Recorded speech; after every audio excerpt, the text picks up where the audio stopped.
I inherited a dilapidated farm from my wife, while my son owned a $3.5 million mansion in the Southern Hills. When he found out, he called me a useless old man and gave me 22 days to leave. So I drove 2 hours to sleep in a rundown country house I'd never seen before. But when I unlocked the farm with a rusty key, I stood speechless at what I saw inside. Hey everyone, welcome to today's story.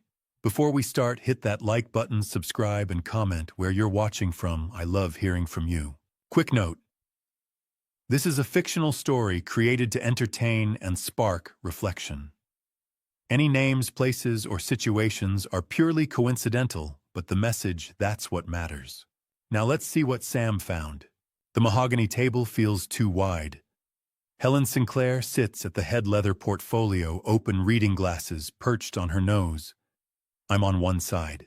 Marcus and Jessica sit across from me, my son and his wife both leaning forward like they're watching a game show finale. 7 days since I lost Ginny. 7 days of numbness and casseroles from neighbors I barely know. 7 days of Marcus helping with funeral arrangements, which mostly meant him making calls in the other room while I sat by the window. Now we're here. Helen clears her throat. Thank you both for coming. We'll proceed with the reading of Virginia Caldwell Preston's last will and testament executed October 18, 2022. 6 months before she passed. She knew. She planned. Helen adjusts her glasses. To my beloved son, Marcus James Preston. Marcus straightens. Jessica's hand finds his on the table. I leave the family home located at 4217 Brentwood Circle, Southern Hills, Tulsa, Oklahoma. Appraised value $3.5 million. Jessica gasps softly. Marcus's jaw tightens, but his eyes gleam. Helen continues. Additionally, the investment portfolio managed by Sterling Wealth Management. Current value $6 million. And the entirety of my retirement accounts through Morrison Energy Solutions. Current value $2.5 million. $12 million. I do the math automatically, teacher habit. 12 million to Marcus. Helen turns a page. To my husband, Samuel Preston, my heart thuds. Here it comes. I leave the family property located in Osage County, Oklahoma. 800 acres including farmhouse and outbuildings. County appraisal $180,000. Silence. Marcus blinks. Wait. What? Helen looks up. The Osage County property. Your mother inherited it from her grandparents. It's been in the Caldwell family since 1947. Marcus leans back and I watch his face shift confusion, then calculation, then something like disgust. A farm, that's it. Marcus, I start. Dad gets a dirt farm. He laughs sharp and ugly. Mom left him a falling down house and 800 acres of nothing. Jessica touches his arm. Honey. No, this is insane. Marcus looks at Helen. There has to be a mistake. Dad can't even. He's a retired teacher. He doesn't know anything about farming. That place is worthless. Helen's expression doesn't change. The will is very clear, Marcus. Your mother was quite specific about the distribution. Specific. Marcus shakes his head. Right. Specific. I should say something. I should defend Ginny, defend myself, but my throat is tight. I stare at the folder in Helen's hands, trying to make sense of it.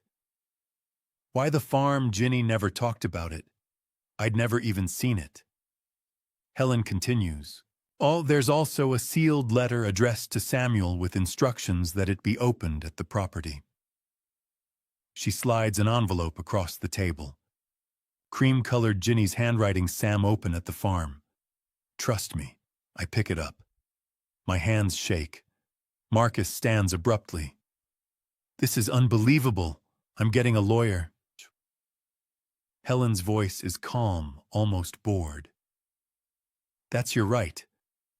But I'll tell you now, your mother's will was drafted by one of the finest estate attorneys in Oklahoma. It's ironclad. If you contest it, you'll spend a lot of money and get the same result. Marcus stares at her, then at me. Dad, you're not seriously going to accept this. My voice cracks. I clear my throat. Your mother wanted me to have the farm. The farm. He spits the word like it's poison. You're 68 years old. You're going to live on some falling down shack in the middle of nowhere. I don't know, I say quietly. I haven't seen it yet. Jessica stands, puts a hand on Marcus's shoulder. We should go, honey. Let your dad process. Marcus grabs his coat. At the door, he stops. You know what, Dad, fine. Enjoy your farm, but don't come crying to me when you realize Mom left you nothing but a tax burden. The door slams. Helen and I sit in silence. She takes off her glasses, rubs the bridge of her nose. I'm sorry you had to witness that, I say. I've seen worse. She looks at me, something like sympathy in her eyes. Sam, your wife loved you very much. I worked with her for over a year on this estate plan. She was very, very deliberate. I don't understand why. Open the letter when you get to the farm, Helen says gently. She wanted you to see it first. I nod, not trusting my voice. She hands me a rusted key. This opens the farmhouse. Osage County, about 2 hours west. The address is on the deed. I take the key. It's heavy, old-fashioned, the kind you don't see anymore. One more thing, Helen says. Your wife mentioned you might have questions. If you do, call me, anytime. Thank you. I drive home, no, not home anymore. I drive to the house Marcus now owns. The house where Ginny and I lived for 18 years. The house where she passed away in our bedroom, holding my hand, whispering, "Trust the farm, Sam. Everything you need is there." I didn't understand then. I don't understand now. It's nearly 8 when Marcus shows up. I'm in the guest room. He already told me the master bedroom is off limits. He's having it refreshed, packing the few things I managed to grab from my old office before the contractors started ripping out Ginny's bookshelves. He doesn't knock, just walks in, a folder in his hand. We need to talk. I sit on the bed. Okay. He hands me the folder. Eviction notice, legal, and everything. You've got until March 29th to vacate the premises. I open it. Official letterhead. Notice to vacate. 22 days. Marcus, this is my house now, Dad. Jessica and I are starting a family. We need the space. He crosses his arms. You've got the farm. You can live there. I haven't even seen it. Then you'd better go see it. His voice is flat. Look, I'm not trying to be harsh, but Mom made her choice. She left you property. Use it. He turns to leave, pauses at the door. Oh, and Dad, don't take anything valuable when you go. I've got an inventory list. The silver, the art, Mom's jewelry, it's all mine. It was in the house, so it's part of the estate. Marcus. But he's already gone. I sit alone in the guest room of what used to be my home, holding a rusted key and an eviction notice. Outside, I hear Marcus on the phone laughing about something. I look at the envelope Helen gave me. Ginny's handwriting. Trust me. Ginny. I whisper to the empty room. What did you leave me? The key weighs heavy in my palm. 22 days until I have to leave. 22 days to figure out why my wife of 40 years left me 800 acres of dirt in the middle of nowhere. The sound of diesel engines pulls me from restless sleep. 6 a.m., and the house is already shaking. I stumble to the window. 3 contractor trucks in the driveway. White vans with Morrison Brothers construction on the side. Men in hard hats. Unload equipment. Toolboxes. Extension cords. a rolling dumpster that scrapes against the concrete. Marcus stands on the front porch in a suit coffee mug in hand, gesturing toward the east wing. Ginny's office. I throw on yesterday's clothes and rush downstairs. The front door is open. Cold March air pours in. I can hear voices, heavy boots on hardwood. "Excuse me," I start.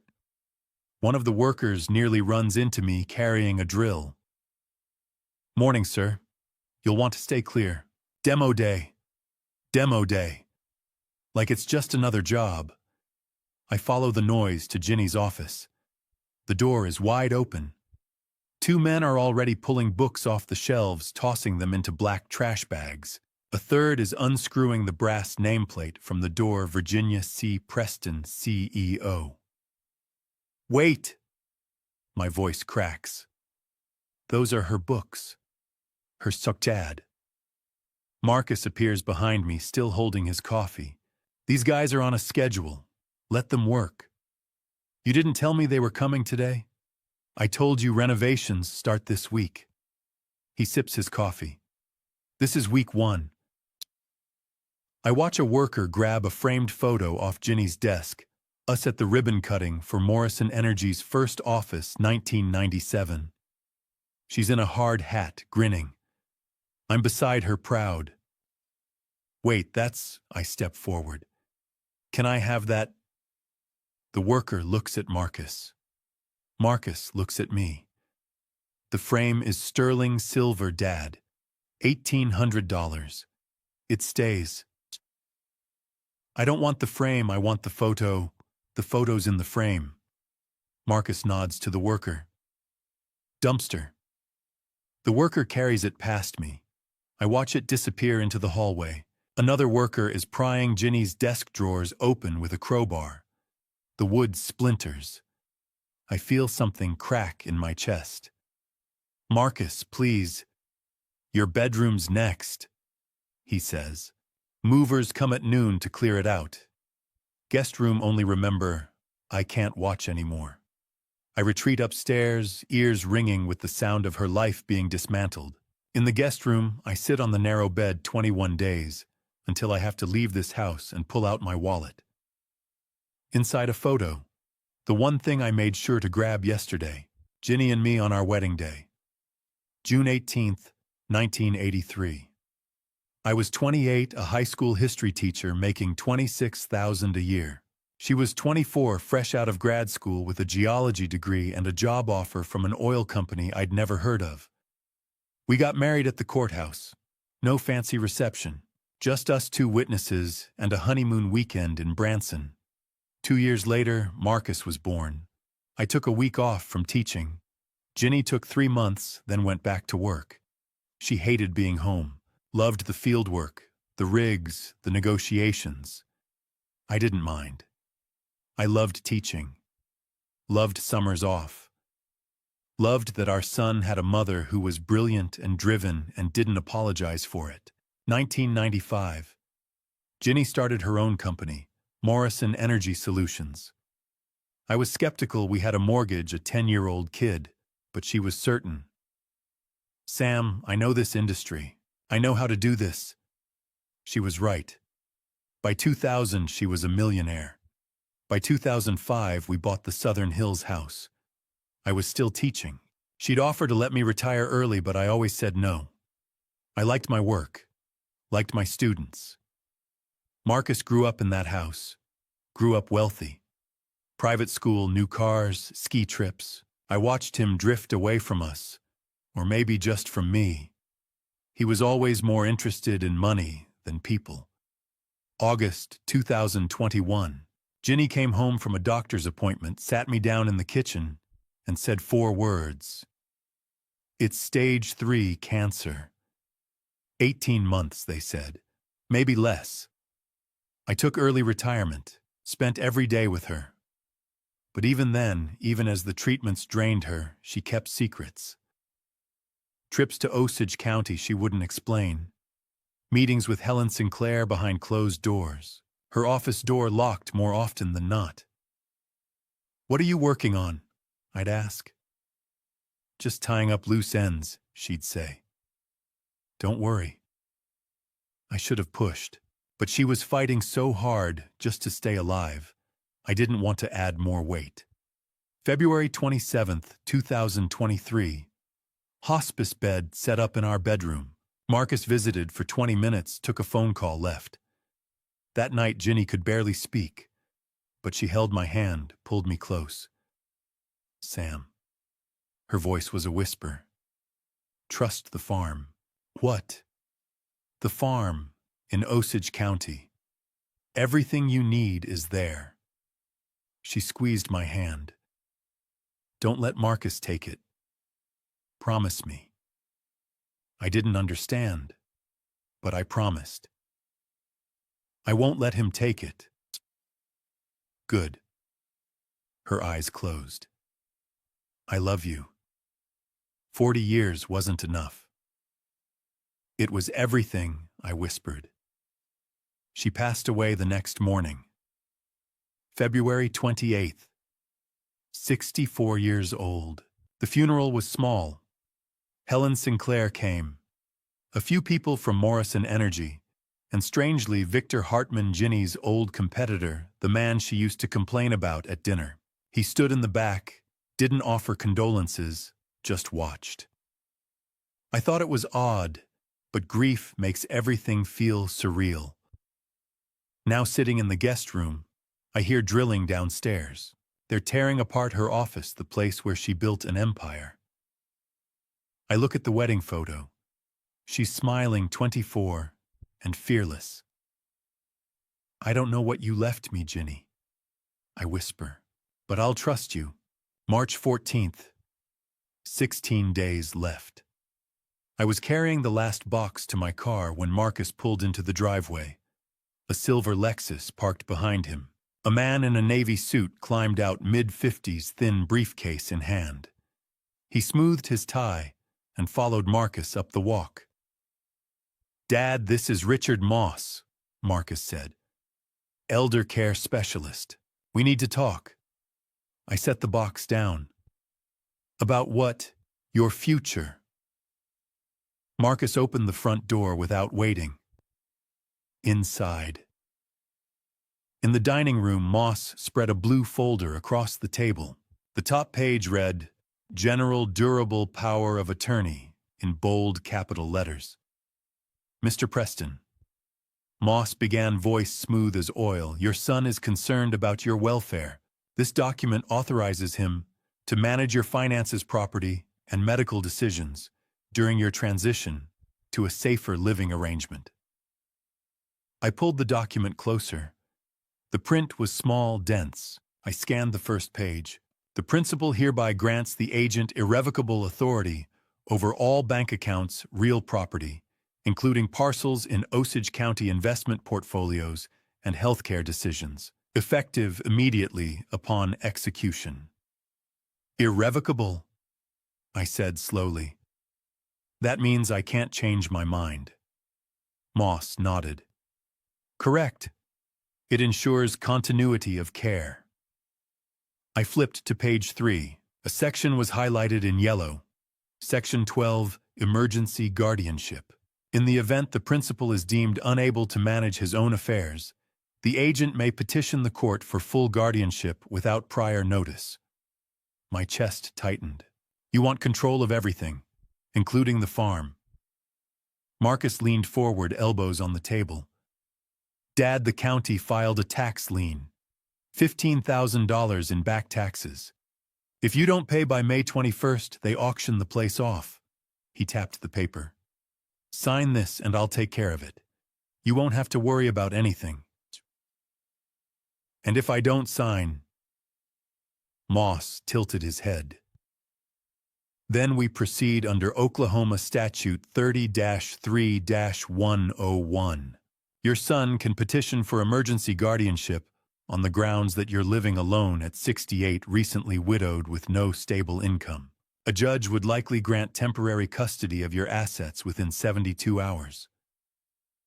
I looked at Marcus. For a second, I saw him at 8 years old crying when his goldfish passed away, asking me if it hurt to stop swimming. Then his jaw tightened and the memory vanished. "You'd do that?" I asked quietly. "I'm trying to help you, Dad. You're not thinking clearly." I closed the folder and slid it back across the table. "Get out." Moss stood snapping his briefcase shut. Marcus didn't move. "You've got 2 weeks," he said. "Think about it. Because if you don't sign, I'll file the petition, and a judge will decide for you." I didn't answer. The door slammed. I sat alone at the dining table, staring at the blue folder. Outside, the Lexus engine purred to life. Ginny's voice echoed in my head. "Trust the farm." 5 days later, March 19th. I was clearing out the guest room when I noticed the recycling bin by the curb overflowing with papers. Marcus had been tossing files all week. I dragged the bin back to sort it, and a clean manila folder slipped out onto the driveway. The tab read, "Dad." Residential options in Jessica's loopy handwriting. I opened it. Inside were glossy brochures for Sunset Meadows Senior Living, Elk City, Oklahoma. The cover showed a low brick building surrounded by flat brown grass. Inside photos featured a dining hall with fluorescent lights, plastic trays, residents in wheelchairs staring at a muted television. Beneath the brochures was a printed contract. Resident name Samuel Preston. Accommodation shared occupancy, Wing B. Monthly rate $2,800. Security deposit $5,600, non-refundable move-in date. April 20th, 2023, authorized by Marcus Preston. Power of attorney. The signature line for resident was blank, waiting for me to sign Moss's blue folder. Then I saw the date at the bottom. Executed January 28th, 2023. I read it again. January 28th. 1 month before Ginny passed away. While she was still alive, bedridden, fighting for every breath, Marcus had already signed a contract to lock me away. My hands shook. I pulled out my phone and searched Sunset Meadows, Elk City, Oklahoma reviews. 2.1 stars. 47 reviews. My father was left in a soiled bed for 6 hours. Staff ignored the call button. I reported it, nothing changed. The food is inedible. My mother lost 12 pounds in 2 months. When I complained, they said she was adjusting. Roaches in the bathroom. Management promised an exterminator. Never happened. Mother's wedding ring disappeared from her room. Staff claimed she lost it. No investigation, no apology. I took photos of every page contract brochure reviews. Then I walked to my car, opened the trunk, and hid the folder under a wool blanket and a toolbox. Back inside, I sat on the edge of the guest bed. 11 days left. Marcus had planned this while Ginny was dying. The lawyer, the facility, the timeline, it was all ready. All he needed was my signature. I picked up the framed photo on the nightstand. Ginny in her hard hat at the first oil derrick 1996, grinning like she'd just won the lottery. "Did you know?" I thought. "Did you see this coming?" Outside, a dog barked. A truck rumbled down the street. I set the photo in my duffel bag, turned off the light, and lay awake in the dark, counting down. 11 days until I could leave. 11 days until I found out what Ginny left me at the farm. March 27th. 2 days left. The envelope arrived in the afternoon mail, thick, cream-colored return address, Osage County Tax Assessor. I tore it open, standing by the mailbox. Notice of delinquent property. Tax property, 800 acres. Section 14, Township 25, North Range, 8 East. Owner, Samuel Preston. Amount, due $18,577. 43 deadline. May 21st, 2023. Penalty for non-payment property, subject to public auction, per OK Stat. Title 68. Section 3125. I read it twice. $18,577, due in less than 2 months. My teacher's pension paid $2,100 a month. Even if I stopped eating, I couldn't cover it. I folded the notice and walked inside. Marcus was in the living room scrolling his phone. He didn't look up. "Got something in the mail," I said. He glanced at the paper. "Yeah, the lien. I told you about that last week. You said 15,000.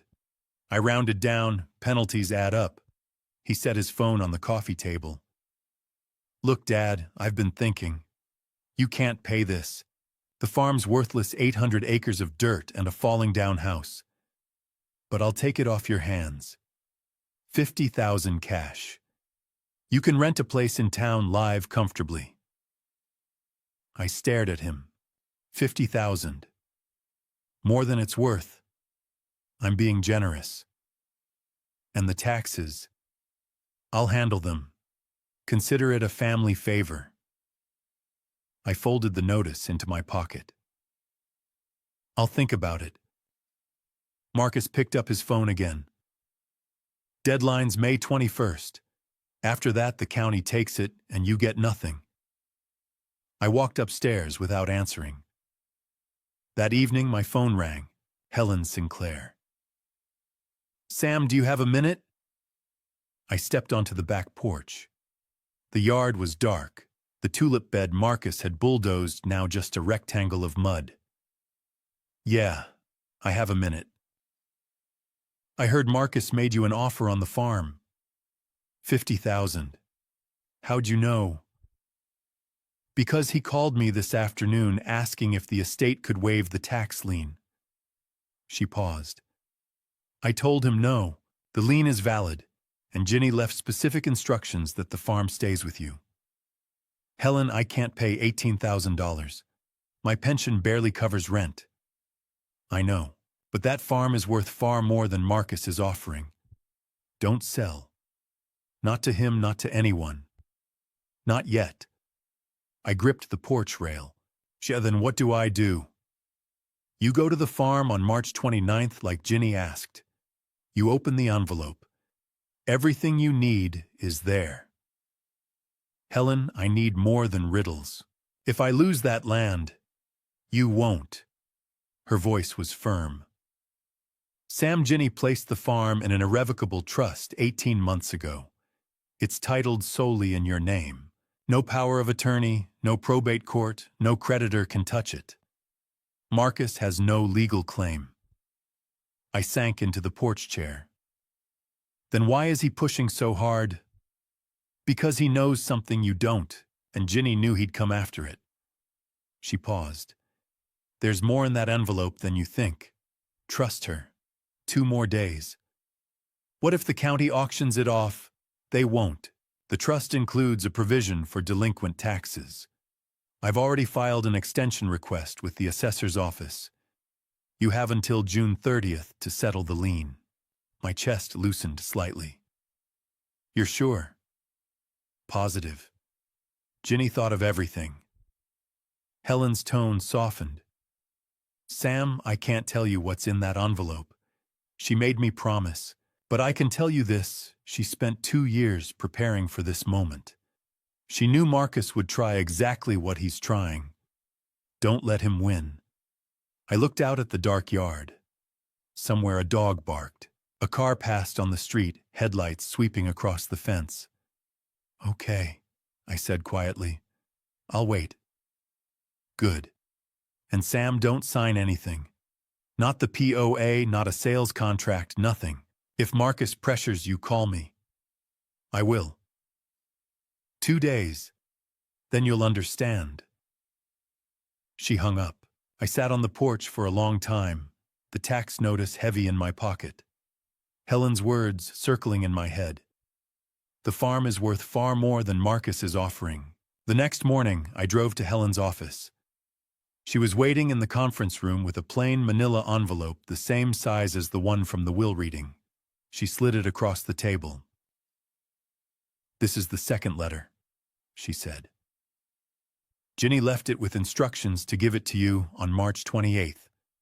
One day before you're supposed to open the sealed envelope at the farm. I picked it up. My name was written on the front in Ginny's handwriting, strong, slanted, unmistakable. What's in it? I don't know. She sealed it herself.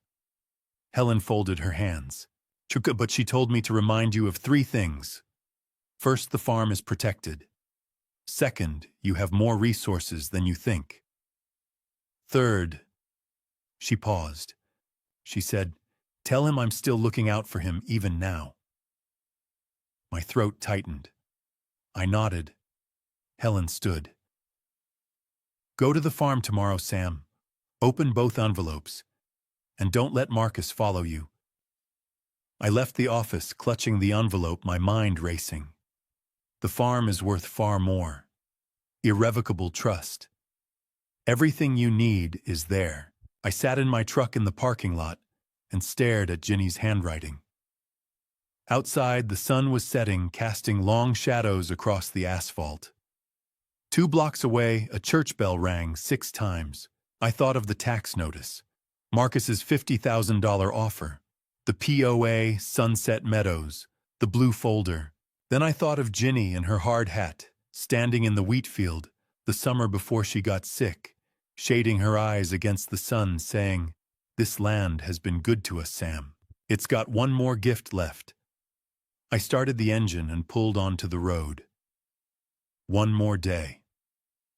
Tomorrow I'd find out what she'd been protecting me from and what she'd left behind. March 28th. 1 day left. I woke to the grinding roar of a diesel engine in the backyard. I threw on jeans and stumbled downstairs. Through the kitchen window, I saw a yellow bulldozer tearing through Ginny's rose garden. I ran outside barefoot. Stop, stop. The operator, a kid in a high-vis vest, killed the engine. Marcus appeared from around the side of the house, clipboard in hand.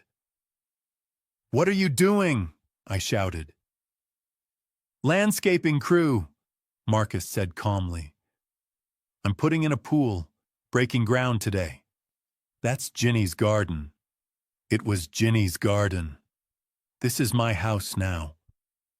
He turned to the operator. "Keep going." The engine roared back to life. The blade bit into the soil, ripping through tea roses, lavender daylilies. 20 years of careful planting, torn up in seconds. I stood frozen, chest-tight, fists clenched. Then I saw it, one bush, still standing at the far edge, untouched. The yellow rose. Ginny had planted it on our 25th wedding anniversary, June 18th, 2008. She'd chosen yellow because it was the color she wore the day we met. Every June it bloomed bright as sunlight. I walked past Marcus, past the bulldozer, and knelt in the dirt. The bush was small, maybe 3 feet tall, roots shallow. I started digging with my hands. "Dad, what are you doing?" I didn't answer. I dug faster, scooping soil, tearing roots free. My fingers hit a rock. I shoved it aside. The bush came loose. I lifted it carefully, cradling the root ball dirt crumbling down my forearms. Marcus stepped closer. "You can't take that." I turned and looked at him. For a long moment, neither of us spoke. Then I walked past him toward my truck, the rose bush in my arms, soil trailing behind me like a wound. "Dad!" I kept walking. I laid the bush gently in the truck bed, wrapped the roots in a tarp I found behind the seat, and drove away. In the rearview mirror, Marcus stood in the driveway, phone to his ear, watching me leave. That afternoon, I replanted the yellow rose in a whiskey barrel on the farmhouse porch. The house was small, wood frame, badly weathered porch, sagging paint peeling, screens torn. But it was quiet, and it was mine. I watered the rose until the soil darkened, then sat on the porch steps and stared at the fields. 800 acres of wheat stubble stretched to the horizon. No neighbors, no bulldozers, just wind and sky.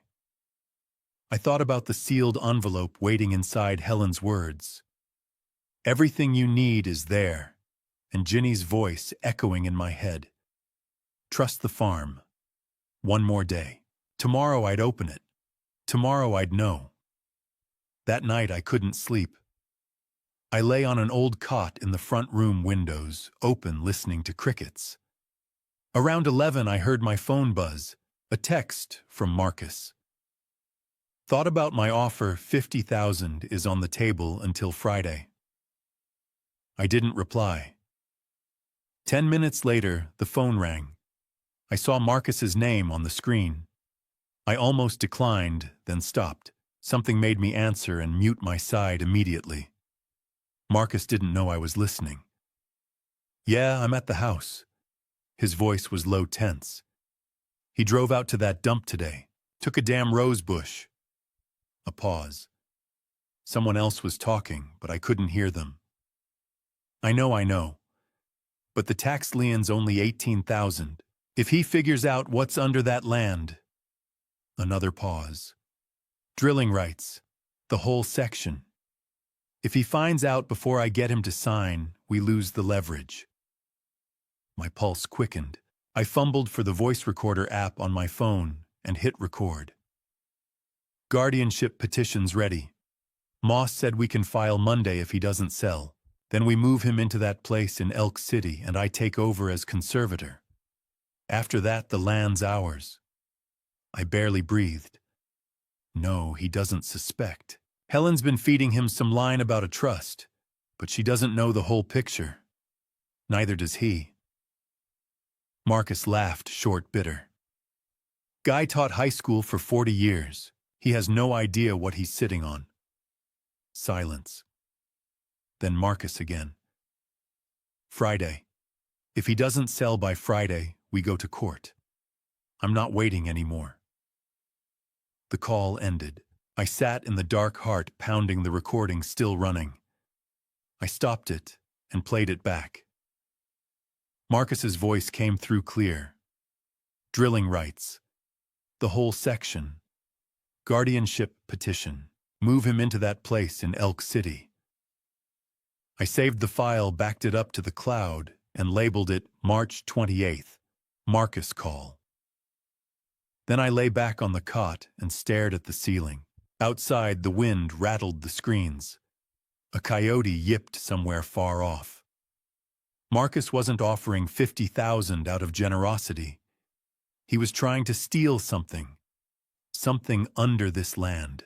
Something worth more than he'd ever admit. And Ginny had known. I thought of the sealed envelope in my duffel bag. The irrevocable trust. Helen's warning. The 25-year-old yellow rose now planted on the porch. Tomorrow I'd open that envelope. Tomorrow I'd find out what Ginny had been protecting and what Marcus was trying to take. I closed my eyes, but I didn't sleep. I just listened to the wind and waited for dawn. March 29th, 6 a.m. Sunlight slanted through the tall windows of the guest room, throwing long shadows across the bare floor. I'd already packed one duffel bag, a cardboard box of books, Ginny's framed photo wrapped in a towel. Everything else Marcus could keep. I was folding the last shirt when I found the note. It was tucked into the pocket of Ginny's old cardigan, the gray one she used to wear on cool mornings. I'd grabbed it from her closet 2 weeks ago before Marcus cleared the room. The paper was small, torn from a notepad, the ink faded but still readable. Check barn attic. Insurance box. Trust Helen and Earl. I stared at the words, barn attic. I didn't even know the old barn had an attic. And who was Earl? I folded the note carefully and put it in my wallet next to the photo of Ginny in her hard hat. Then I walked downstairs one last time. The house felt hollow. Rooms that had once held birthday parties, Christmas mornings, arguments over curfew, now just empty boxes with scuffed floors and nail holes in the walls. In the living room, the leather couch was gone. In the kitchen, the table where Ginny and I used to drink coffee and read the Sunday paper, gone. Even the curtains were down. I stood in the doorway of Ginny's office. The bookshelves were bare. The desk was gone. Only the outline remained on the hardwood where it had sat for 20 years. I thought of the bulldozer tearing through her roses, the contractor hauling away her filing cabinets, Marcus erasing 40 years like it was nothing. I turned and walked to the front door. Marcus was waiting on the porch, leaning against the rail, arms crossed. He looked tired, shadows under his eyes, tie loose. Leaving already? Yeah. He reached into his jacket and pulled out a folded check. Look, I know things have been tense. Let's end this the right way. 25,000. Cash it today, walk away clean. I stared at the check. 2 days ago he'd offered 50, now 25. Desperation smelled like expensive cologne and sweat. No. Dad, be reasonable. That farm is falling apart. The land's worthless. You're 70, 68. You don't need the headache. Take the money. Rent a nice apartment. Enjoy retirement.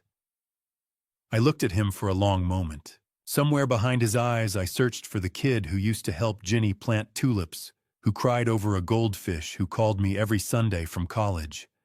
I didn't find him. I took the check, tore it in half, then in quarters, and handed the pieces back. I'll take my chances. Marcus's jaw tightened. You're making a mistake. I picked up my duffel bag and walked to the truck. Behind me, I heard Marcus shout something, but I didn't stop. I set the bag in the passenger seat, climbed in, and started the engine. In the rearview mirror, Marcus stood on the porch, hands in his pockets, watching me drive away. I turned onto the street and didn't look back. The drive to Osage County took 2 hours. I left Tulsa behind suburbs, strip malls, traffic lights, and headed west on Highway 412. The land opened up flat fields, scattered oaks, barbed wire fences, billboards for cattle auctions and church revivals. A hand-painted sign that read, "Fresh eggs, $3 per dozen." I passed through Skiatook, then Hominy. The towns got smaller. Grain elevators rose against the sky like monuments. Pickup trucks outnumbered sedans. Every third mailbox had a name I recognized from high school. Around 8:30, I turned onto County Road 3700, a narrow 2-lane blacktop that cut through endless wheat fields. The wheat was winter-planted, still green, ankle-high. In a few months, it would turn gold. Right now, it just looked fragile.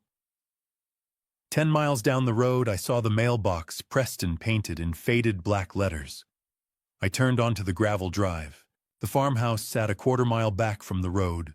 Small wood frame, white paint, peeling roof sagging on one corner. The porch steps were crooked. One shutter hung loose. Behind the house stood the barn, a massive red structure listing slightly to the left, half the roof covered in rust. I parked in the dirt yard and killed the engine. Silence. No traffic, no voices, just wind through the wheat and the creak of the barn door swinging on a broken hinge. I got out and looked around. 800 acres. It stretched in every direction, flat, empty, dotted with a few scrub oaks and fence posts. The kind of land people drove past without a second glance. Marcus was right. It looked worthless. I thought of his $25,000 check torn into pieces. The tax lien, the guardianship petition, the overheard phone call, drilling rights, the whole section.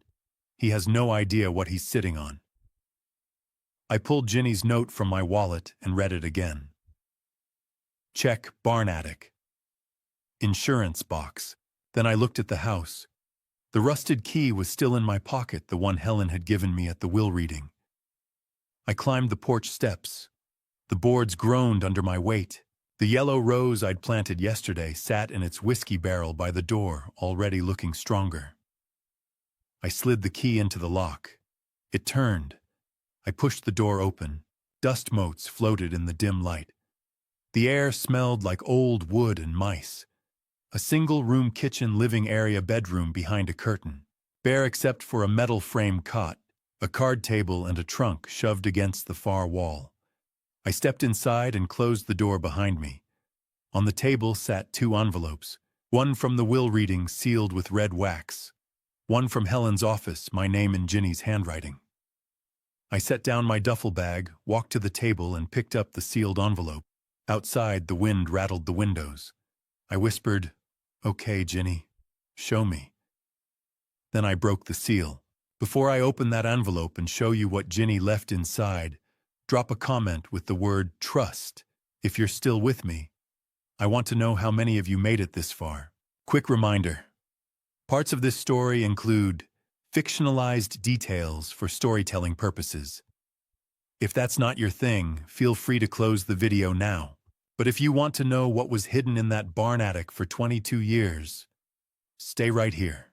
March 29th, 3 p.m. I sat at the card table staring at the two envelopes. Outside, the wind gusted against the farmhouse, rattling loose boards. The yellow rose on the porch swayed in its barrel. I picked up the envelope from Helen's office, the one she'd given me yesterday, Ginny's handwriting across the front. I tore it open. Inside was a single sheet of paper. "Sam, by now you're at the farm. I'm sorry I couldn't tell you everything while I was still here, but some things are safer written than spoken. Go to the barn. Attic access is in the northwest corner behind the hay bales. There's a trunk. The rusted key from the will reading opens it. Everything you need is inside. I love you. I always have. G." I read it twice, folded it carefully, and put it in my wallet next to her note about the insurance box. Then I grabbed a flashlight from the truck and walked to the barn. The barn was massive, 3 stories of weathered red wood roof, patched with tin double doors, hanging crooked on iron hinges. I pulled one door open. It groaned like an old man getting out of bed. Inside, the air smelled like dry hay and motor oil. Afternoon sunlight slanted through gaps in the walls, throwing bars of light across the dirt floor. An old tractor sat in one corner, tires flat, engine rusted. Hay bales were stacked along the west wall, covered in dust. I walked to the northwest corner. Behind the bales, I found a narrow ladder nailed to the wall, leading up into darkness. I climbed. The attic was low-ceilinged, full of cobwebs and the scent of old wood. I swept the flashlight beam across the space. Cardboard boxes, a broken chair, and in the far corner, under a canvas tarp, a trunk. It was old, military-style, olive drab, latched with a heavy brass padlock. I pulled the rusted key from my pocket, slid it into the lock, and turned. The lock clicked open. I lifted the lid. Inside were 4 folders, neatly labeled in Ginny's handwriting: Geological Survey, Marcus, Evidence red tab, Victor Hartman, Conspiracy blue tab, Trust documents. On top of the folders lay a sealed envelope, addressed to me in Ginny's hand. I opened it with shaking fingers. "Sam, if you're reading this, I'm gone, and Marcus has already tried to take the farm. I need you to know 3 things. First, Marcus stole $370,000 from us over 18 months. He forged my signature on withdrawal slips, moved money through shell accounts, and lied to our accountant. The red folder has proof: bank statements, surveillance photos, forged documents. I discovered it in September 2022. I didn't confront him. I set a trap instead. Second, Marcus has been conspiring with a rival oil executive since September 2021. They plan to force you into a nursing facility, take control of the farm through a fraudulent guardianship petition, and sell the land for drilling rights. The blue folder has emails, contracts, wire transfers, everything you need to stop him. Third, this farm sits on top of a Mississippian lime shale formation. Geological surveys estimate $25 million in recoverable oil. I've already negotiated a partnership with Morrison Energy. They'll drill at no cost to you.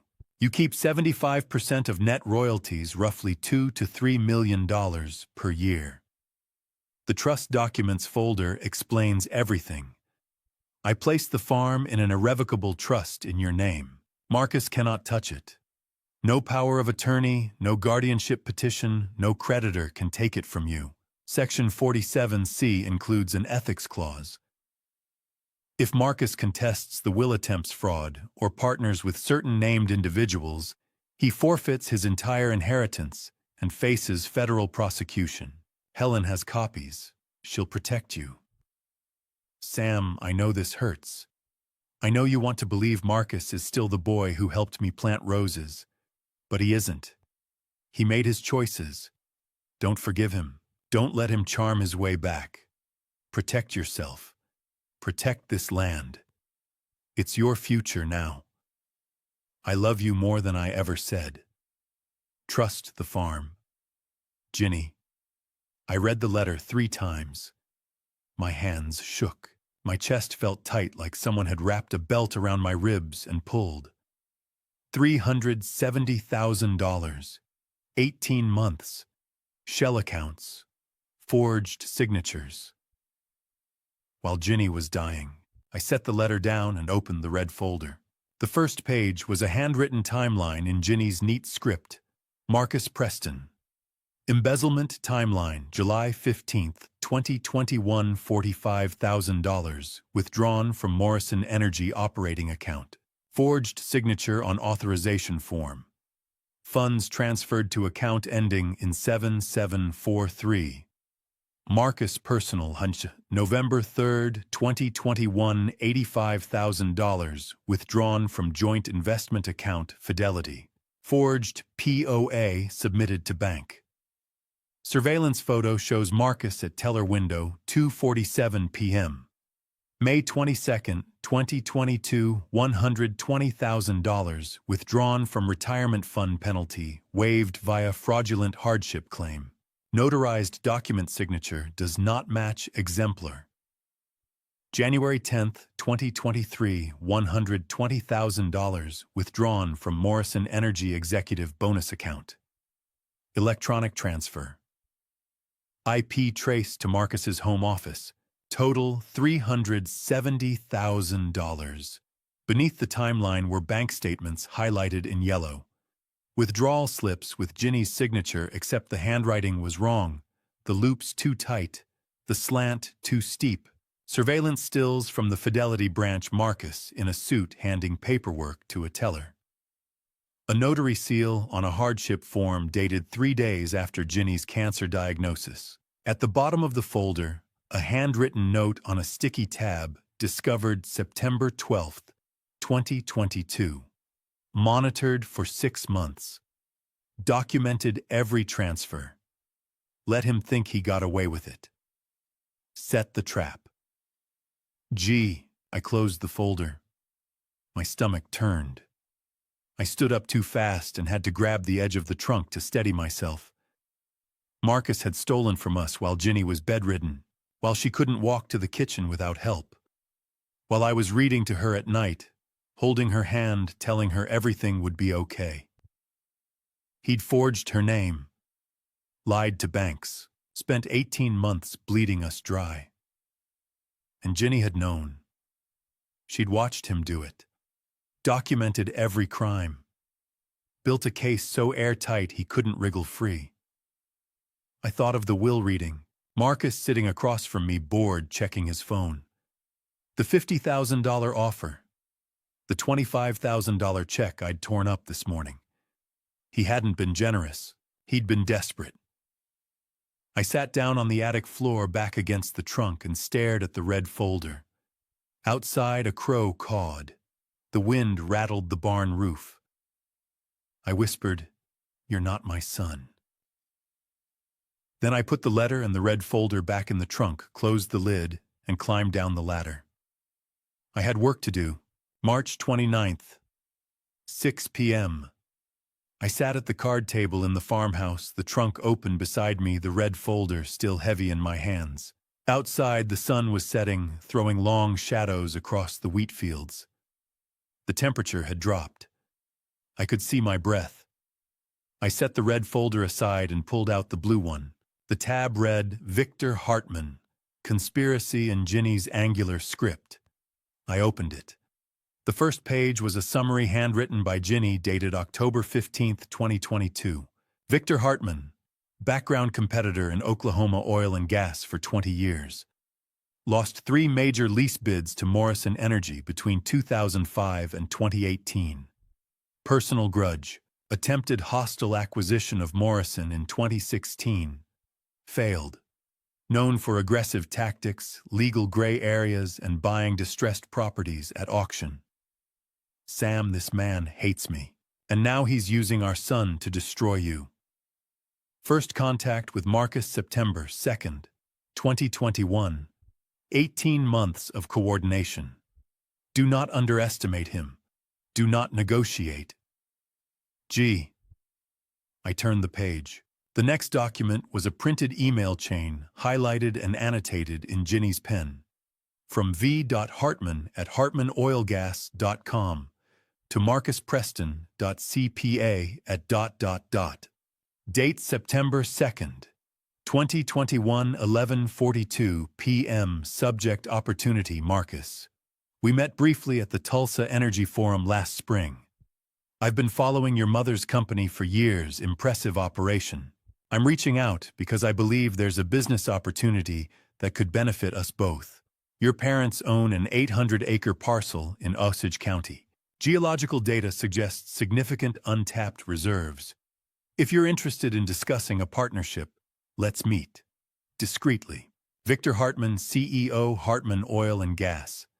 Ginny had circled discreetly and written in the margin red flag.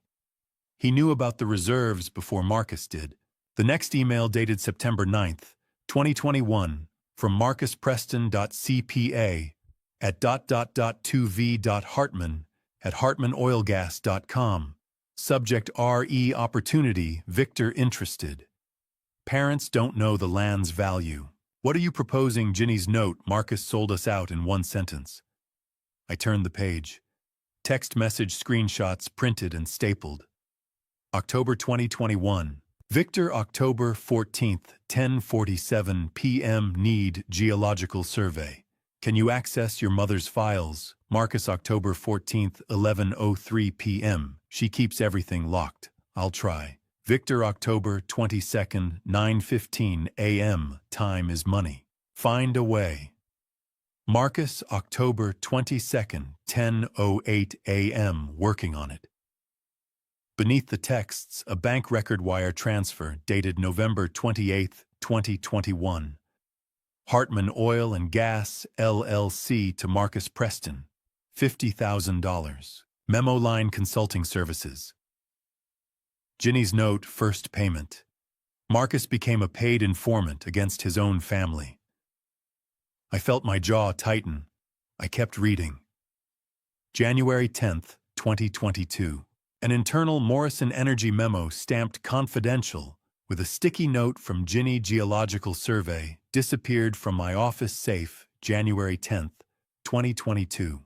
Only 3 people had the combination, me, Helen, and Marcus. I changed the locks that afternoon. 2 weeks later, Hartman Oil filed lease applications on adjacent parcels. Coincidence number. Next was a contract draft dated February 18th, 2023. Letterhead Hartman Oil and Gas, Proposed Acquisition Agreement. I read slowly. Purchase Agreement. Samuel Preston seller agrees to sell 800 acres. Section 14, Township 25 North Range, 8 East Osage County, Oklahoma, to Hartman Oil and Gas, LLC buyer for $500. $500,000.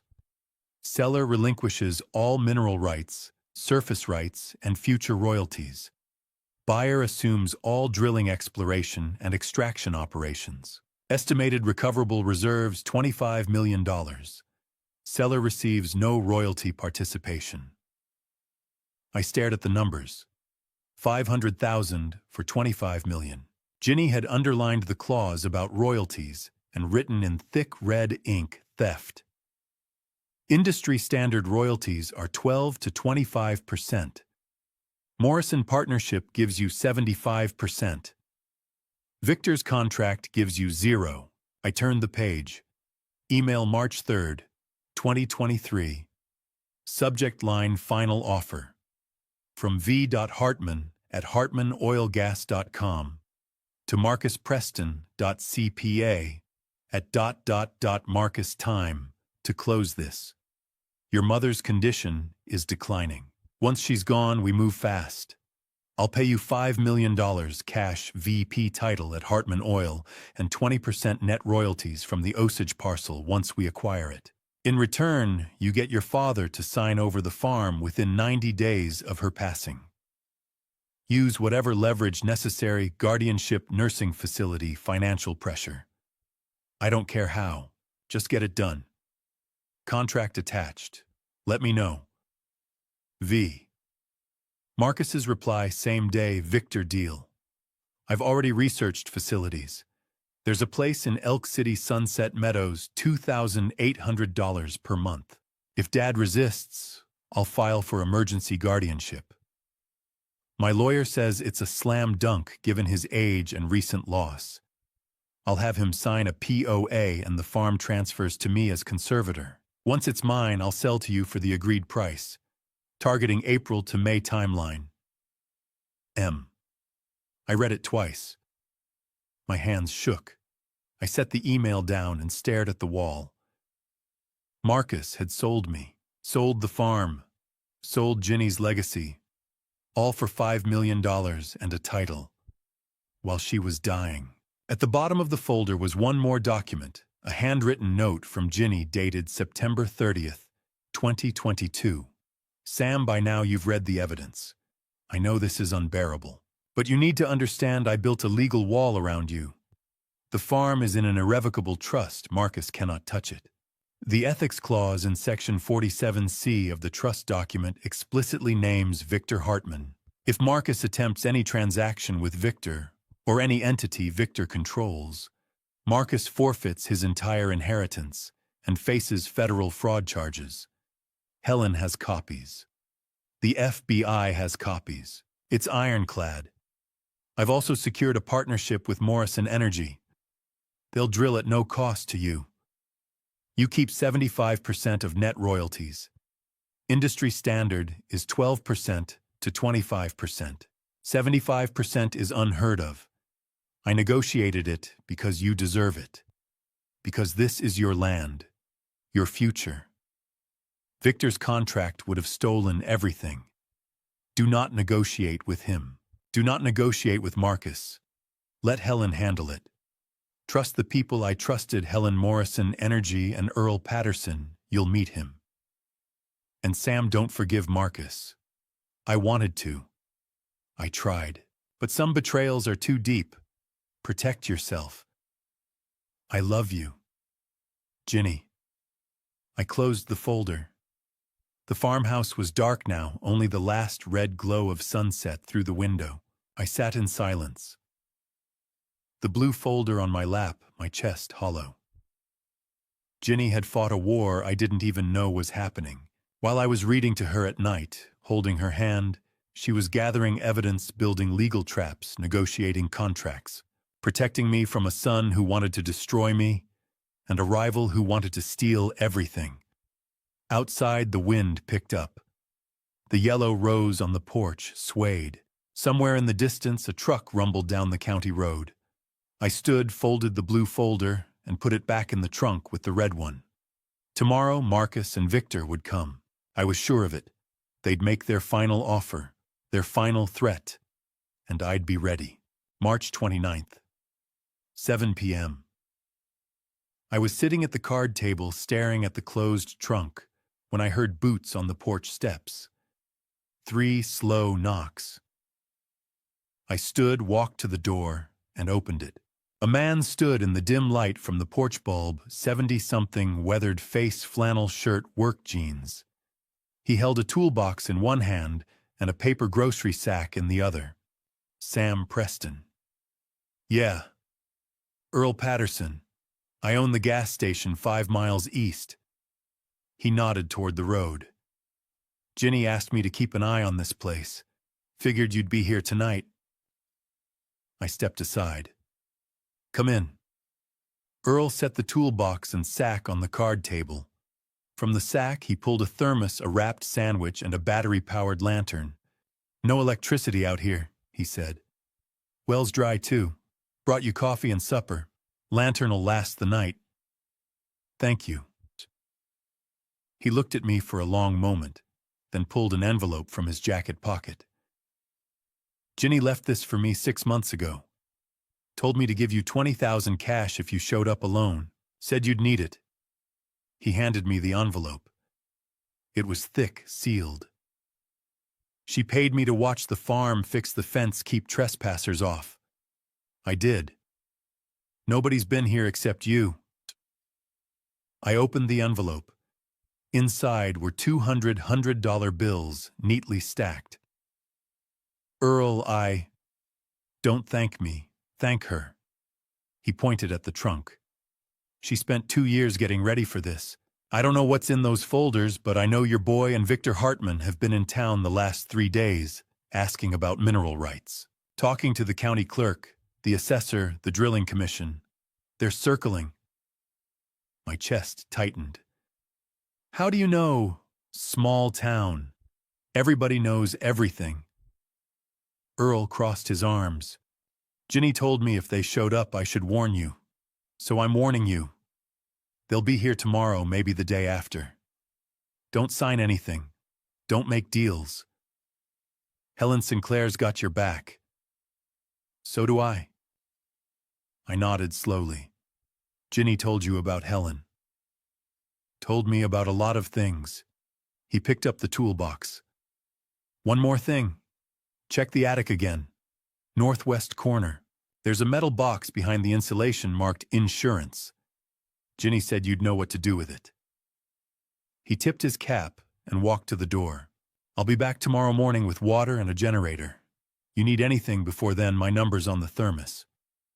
Earl." He turned. "Thank you." He nodded once, then disappeared into the dark. I stood in the doorway listening to his truck rumble down the gravel drive.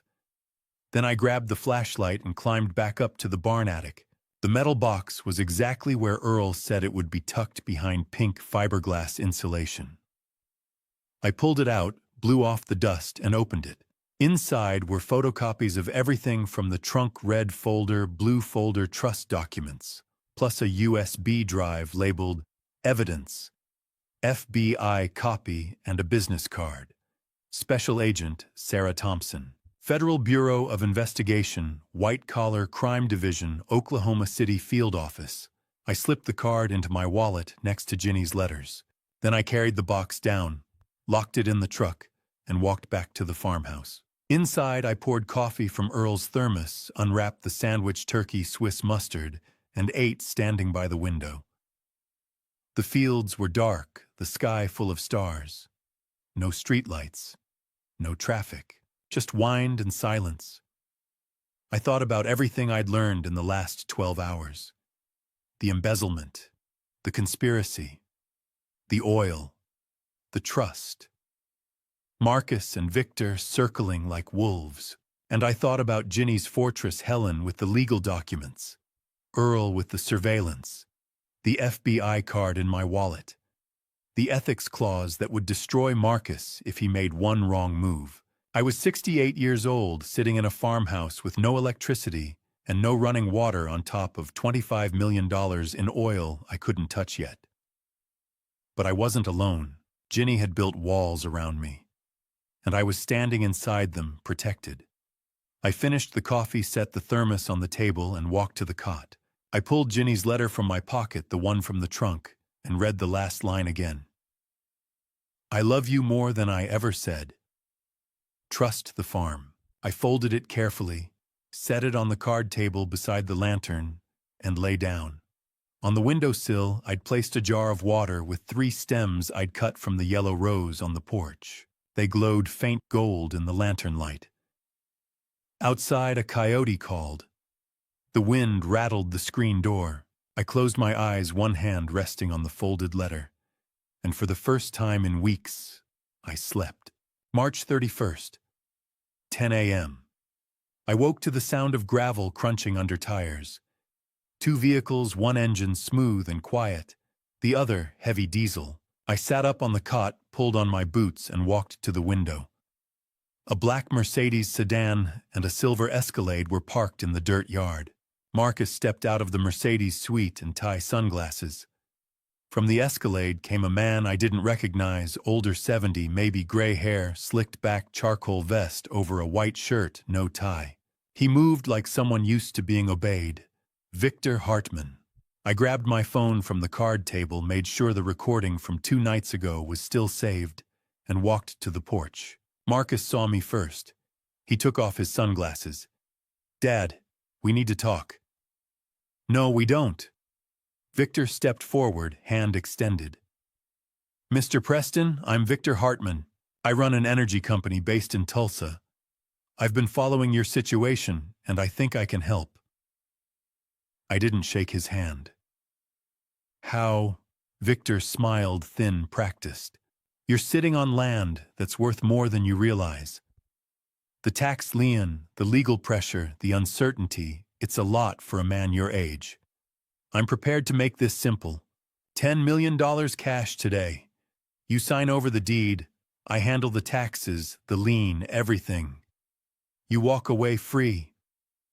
I looked at Marcus. "You brought him here." Marcus shifted his weight. "Dad, it's a good offer. More than fair. You don't have to deal with the county, the farm, any of it. Take the money. Move somewhere comfortable." "Comfortable," I repeated, and like Sunset Meadows. Marcus's jaw tightened. Victor glanced between us, confused. I pulled out my phone. "I want to play something for you." I hit play. Marcus's voice came through the speaker, clear and cold. "Drilling rights. The whole section. If he figures out what's under that land. Guardianship petitions ready. Moss said we can file Monday if he doesn't sell. Then we move him into that place in Elk City, and I take over as conservator. After that, the land's ours." Marcus went pale. Victor's smile disappeared. I stopped the recording. That was 2 nights ago. Marcus didn't know I was listening. Victor recovered first. "Mr. Preston, I don't know what you think you heard, but I heard my son conspiring to lock me in a nursing facility so he could steal my land and sell it to you." I looked at Marcus. "How much was he paying you? $5 million AVP title." Marcus said nothing. Victor's voice hardened. "You're making a mistake. That land is worthless without capital, without equipment, without expertise. I'm offering you $10 million, more than you'll ever see otherwise." "Worthless," I said. "Then why are you here?" Victor opened his mouth, then stopped. Marcus stepped forward. "Dad, don't be stupid. The oil under this place—" He stopped. Too late. "Oil," I said quietly. "You just said oil." Marcus closed his eyes. Victor shot him a look that could have cut glass. Then I heard another engine, a white SUV coming up the drive, dust trailing behind it. It parked beside the Escalade. Helen Sinclair stepped out, briefcase in hand. Behind her, a man in his mid-40s khakis and a Morrison Energy polo shirt. Helen walked straight to me, calm, controlled. "Good morning, Sam. I see we have visitors." Victor straightened. "Helen, this is a private conversation." "Not anymore." Helen opened her briefcase and pulled out 2 sets of documents. She handed the first to Victor. "Cease and desist order. You are prohibited from contacting Mr. Preston, making offers on this property, or conducting business related to this land. Violation will result in legal action." Victor glanced at the paper, then at Helen. "On what grounds?" "The irrevocable trust established by Virginia Preston specifically names you, Mr. Hartman, as a prohibited party under Section 47C. Any attempt by Marcus Preston to transfer, sell, or negotiate this property with you or any entity you control results in immediate forfeiture of Marcus's inheritance and exposes both of you to federal fraud charges. Victor's face went still. Helen turned to Marcus. The second set of documents is for you. Notice of trust violation investigation. If you proceed with any guardianship petition, any power of attorney scheme, or any agreement with Mr. Hartman, you lose everything. The mansion, the investments, the retirement accounts, all of it reverts to your father's estate. Marcus stared at the paper in his hands. Helen gestured to the man beside her. This is David Morrison, CEO of Morrison Energy. Mr. Morrison, would you like to explain? Morrison stepped forward, nodded at me. Mr. Preston, your wife and I finalized a drilling partnership 6 months ago. Morrison Energy will begin operations on this site within 60 days. You retain 75% net royalties. The contract was signed yesterday by your attorney acting under the authority granted in Mrs. Preston's trust documents. He looked at Victor. We've already filed lease applications with the Oklahoma Corporation Commission. Your competing applications have been denied. Victor's expression didn't change, but his hands curled into fists. Morrison continued. Drilling starts in May. First production estimates are 15 to 18 months. Mr. Preston will begin receiving royalty payments by late next year. Silence. Victor turned to Marcus. You said this was handled. Marcus said nothing. Victor looked at me one last time. You'll regret this. I doubt it, I said. He walked to the Escalade, climbed in, and drove away without another word. Marcus stood alone in the yard, holding the papers Helen had given him. He looked at me. His mouth opened, closed. His eyes searched mine, looking for something. Forgiveness, maybe. Understanding. I didn't give him either. He folded the papers, slowly slid them into his jacket, and walked to the Mercedes. He sat behind the wheel for a long moment, staring through the windshield at nothing. Then he started the engine and drove away. I watched the dust settle on the empty road. Helen touched my arm. You okay? I nodded. Yeah. David Morrison extended his hand. It's good to finally meet you, Mr. Preston. Ginny spoke about you often. I'm sorry for your loss. I shook his hand. Thank you. Helen closed her briefcase. We'll be back next week to go over the drilling timeline. For now, rest. You've earned it. They left. The yard was quiet again, just wind and wheat and the yellow rose swaying on the porch. I sat down on the steps and stared at the horizon. It was over. Marcus was gone. Victor was gone. And I was still standing. I whispered, We did it, Ginny. The wind carried my voice across the fields, and for a moment I thought I heard her answer. April 1st, 11 a.m. Helen and David Morrison sat across from me at the card table in the farmhouse. Earl had brought the table in that morning along with 3 folding chairs, a cooler of bottled water, and a portable generator humming outside. The farmhouse finally had lights. Helen spread a set of documents across the table. We need to talk about what happens next. I nodded. Marcus is going to fight this. He already is. Helen pulled out her phone and turned it toward me. An email time-stamped 10:47 a.m. sender Marcus Preston. I read it. Helen, I am formally notifying you that I will file a probate challenge to my mother's will on the grounds of undue influence and lack of testamentary capacity. I will also file an emergency guardianship petition for my father, Samuel Preston, age 68, who is clearly unable to manage complex financial and operational decisions related to oil extraction. He is living without electricity or running water on a dilapidated property. This is elder neglect.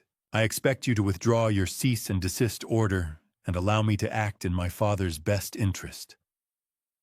Marcus Preston, CPA. Set the phone down. He thinks I'm incompetent.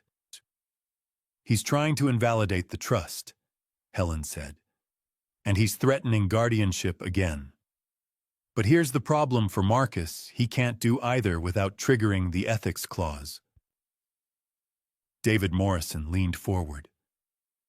What exactly is the ethics clause? Helen pulled a highlighted page from the trust document. Section 47C. Ginny drafted this 18 months ago with the help of a federal prosecutor. It's ironclad. She looked at me. Sam, your wife knew Marcus would try to contest the will. So she built a tripwire. How does it work? Helen pointed to the document. Marcus inherited $12 million mansion investments retirement accounts. But that inheritance is conditional. If Marcus takes any of the following actions, he forfeits the entire $12 million and exposes himself to federal prosecution. She read from the highlighted section. No one files any legal challenge to Virginia Preston's will or trust documents. 2 attempts to obtain guardianship, conservatorship, or power of attorney over Samuel Preston through fraudulent claims. 3 enters into any business agreement, partnership, or transaction with Victor Hartman, or any entity Victor controls. 4 interferes with Morrison Energy's drilling operations, or Samuel Preston's mineral rights. I stared at her. If he sues me, he loses everything, and worse. Helen turned the page. The trust includes a clause that automatically transfers all evidence of Marcus's embezzlement and conspiracy to the FBI if he violates the ethics clause. Bank records, emails, wire transfers, surveillance footage. Ginny documented everything. Wire fraud carries 5 to 10 years in federal prison. David whistled low. She trapped him. Completely. Helen folded her hands. Marcus has 2 choices. He can walk away, keep his $12 million, and live quietly. Or he can fight, lose everything, and go to prison. I thought of Marcus standing in the yard yesterday, staring at me, searching for forgiveness. He's not going to walk away. I know. Helen pulled out a blank document and began writing. That's why I'm sending him a 48-hour warning. If he files any petition by end of business April 3rd, the ethics clause triggers immediately. I'll notify the probate court, the FBI, and the federal prosecutor Ginny worked with. Marcus will lose the inheritance within 72 hours, and the criminal investigation begins. Will that stop him? Helen looked at me. It should. But I've seen people make stupid decisions out of pride. She capped her pen. If Marcus files, he's betting that a judge will side with him over a dead woman's wishes. That's a bad bet. But ego makes people reckless. David Morrison stood and walked to the window. What about Victor? He's not going to sit still. Victor's smarter than Marcus, Helen said. He knows the trust blocks him. He'll try to work around it. Buy adjacent parcels, lobby the drilling commission, file nuisance complaints. But he can't touch this land. And Morrison Energy already has the lease. David nodded. We start site prep next week. First drill rig arrives in May. Helen gathered the documents. Sam, I need to get this warning letter notarized and filed today. You'll have a copy by tonight. In the meantime, don't respond to Marcus. Don't answer his calls. Don't engage. Let me handle it. What if he shows up here again? Call the sheriff. You have a no-contact order in place. If he violates it, he goes to jail. Helen zipped her briefcase. This is almost over. Marcus has 48 hours to make a choice. My guess is he'll back down once he reads the consequences. She stood. David shook my hand. We'll be in touch, Mr. Preston. You're in good hands. They left. The generator hummed outside. The farmhouse was quiet. I sat alone at the table and reread the ethics clause summary Helen had left behind. If Marcus Preston 1 contests the will, 2 files for guardianship, 3 deals with Victor Hartman, or 4 interferes with mineral rights. Then Marcus Preston forfeits $12,000. 000 inheritance and evidence transfers to FBI wire fraud embezzlement conspiracy 5 to 10 years federal prison. Ginny had thought of everything. She'd built a legal cage around Marcus so tight he couldn't move without destroying himself. But I knew my son. Pride didn't listen to logic. He'd spent 18 months planning to take this farm. He'd stolen hundreds of thousands of dollars. He'd tried to lock me in a nursing home. And yesterday, he'd stood in this yard offering $10 million like he owned the place. Would he really walk away now? I thought of the email. I will file a probate challenge, not I'm considering, not I may, I will. Marcus thought he could win, thought a judge would look at me 68, living in a farmhouse with no running water, and declare me incompetent. Thought he could override Ginny's trust, take control, sell to Victor, and walk away rich. He didn't understand. The trust wasn't just a document. It was Ginny's last stand, and she'd made it unbreakable. I folded the ethics clause summary and put it in my wallet next to her letters. Outside, the wind picked up. The yellow rose swayed on the porch. In the distance, a hawk circled over the wheat fields. 48 hours. By April 3rd, Marcus would make his choice. And I'd find out if my son still had enough sense to save himself. I stood, walked to the window, and stared at the empty road. Marcus thought he could win. Thought a judge would side with him. But he didn't understand the trust wasn't just a document. It was Ginny's last stand. And she'd made it unbreakable. I turned off the lights, locked the door, and walked outside. 48 hours. April 3rd, 3 p.m. I was sitting on the porch steps, watching the wheat fields bend in the wind, when my phone rang. Helen Sinclair. Sam, it's over. I stood. What do you mean? Marcus withdrew all petitions. His lawyer called me 20 minutes ago. Exact words, my client wishes to avoid further conflict and accepts the terms of the trust. Helen's voice was calm, but I heard the edge of satisfaction.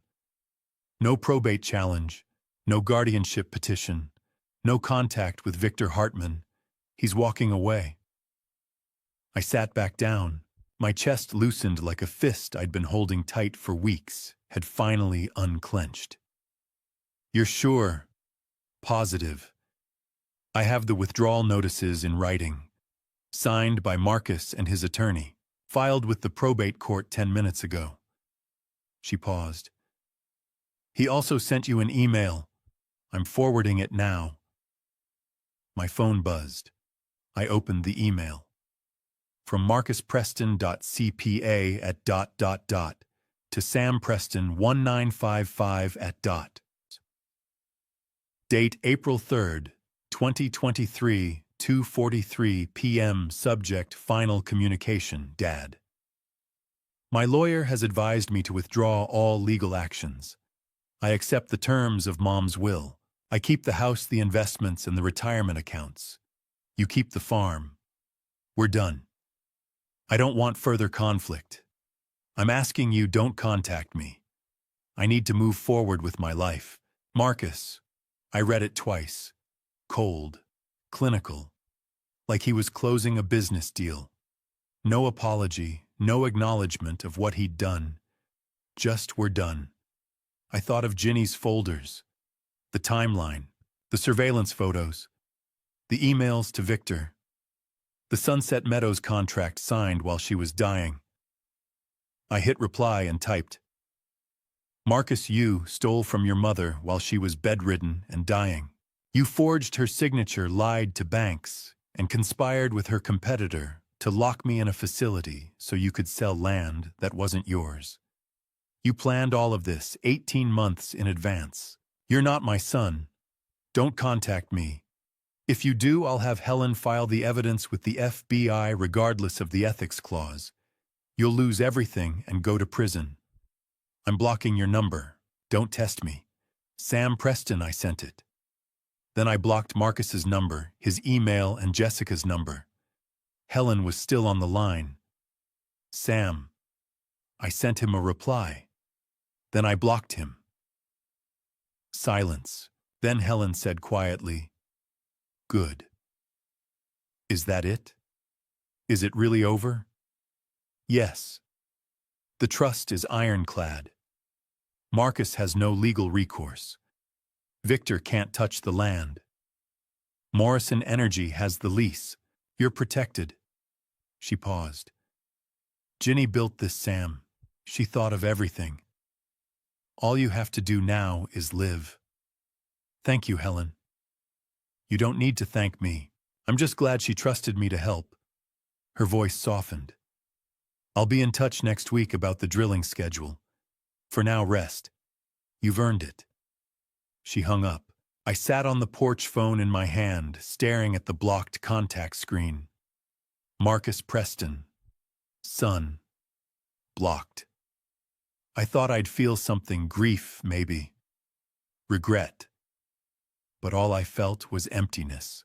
Like a chapter I didn't want to read had finally ended. I thought of him as a kid, 8 years old, building a birdhouse in the garage with me frustrated because the nails kept bending. I'd shown him how to hold the hammer, how to angle the strike. When he finally got it right, he'd looked up at me with this huge grin. "I did it, Dad. That boy was gone. Maybe he'd been gone for years. Maybe he'd never really existed." I put the phone in my pocket and walked inside. An hour later, Earl showed up. I heard his truck pull into the yard, the door slam. He climbed the porch steps, a 6-pack of bottled water in one hand. "Heard you might need company," he said. I opened the door. "How'd you know?" "Helen called me. Said Marcus backed down. Figured you'd be sitting here alone thinking too much." He handed me the water. "Thought you could use a visitor." We sat on the porch steps. Earl cracked open a bottle, took a long drink. I did the same. For a while, neither of us spoke. Just the wind through the wheat, the creak of the barn door. Finally, Earl said, "Ginny told me something once. About Marcus." I looked at him. This was back when she first got sick. She'd drive out here to check on the farm, and sometimes she'd stop by my station for coffee. One day, she sat at the counter for an hour just staring at her cup. I asked if she was okay. She said, "I'm trying to figure out when I lost my son." My throat tightened. Earl continued. I told her maybe she didn't lose him. Maybe he just chose a different path. She shook her head, said Marcus was born wanting more. More money, more status, more proof that he mattered. I thought if I gave him enough, he'd be satisfied. But there's no enough. Not for him. Earl looked at me. Then she said, "That's his choice. Not my failure. Not Sam's failure. His." I stared at the wheat fields. I keep thinking I should have seen it. Should have stopped it. "How?" Earl's voice was gentle but firm. "He's a grown man. He made his choices. Ginny knew that. That's why she didn't confront him. She knew he wouldn't change. So she built walls to protect you instead." I nodded slowly. "She spent 2 years doing it." "Yeah, and it worked." Earl drained his bottle. "Marcus is gone. You're still here. The farm's yours." That's what she wanted. We sat in silence for a few more minutes. Then Earl stood, clapped me on the shoulder. "I'll check on you tomorrow. You need anything, call." "Thanks, Earl." He walked to his truck, paused at the door. "Sam." "Yeah, Ginny was proud of you. She told me that too." He climbed in and drove away. That night I sat at the card table with a pen and a notebook Earl had left behind. The generator hummed outside. The lantern cast warm light across the page. I wrote April 3rd, 2023. Today I lost a son. Marcus withdrew all legal challenges. He keeps the mansion, the investments, the $12 million. I keep the farm. We will never speak again. I thought I would feel grief, but I don't. I feel relief. He made his choices. He stole from Ginny while she was dying. He conspired with her enemy. He tried to lock me away. Those were his choices, not mine. Ginny knew. She saw it coming. She spent 2 years building walls to protect me. And it worked. I paused, stared at the page. Then I wrote, "Today I gained a future. 800 acres, an oil field worth millions, a partnership that will let me live the rest of my life without fear. A legacy Ginny left because she loved me. I'm 68 years old.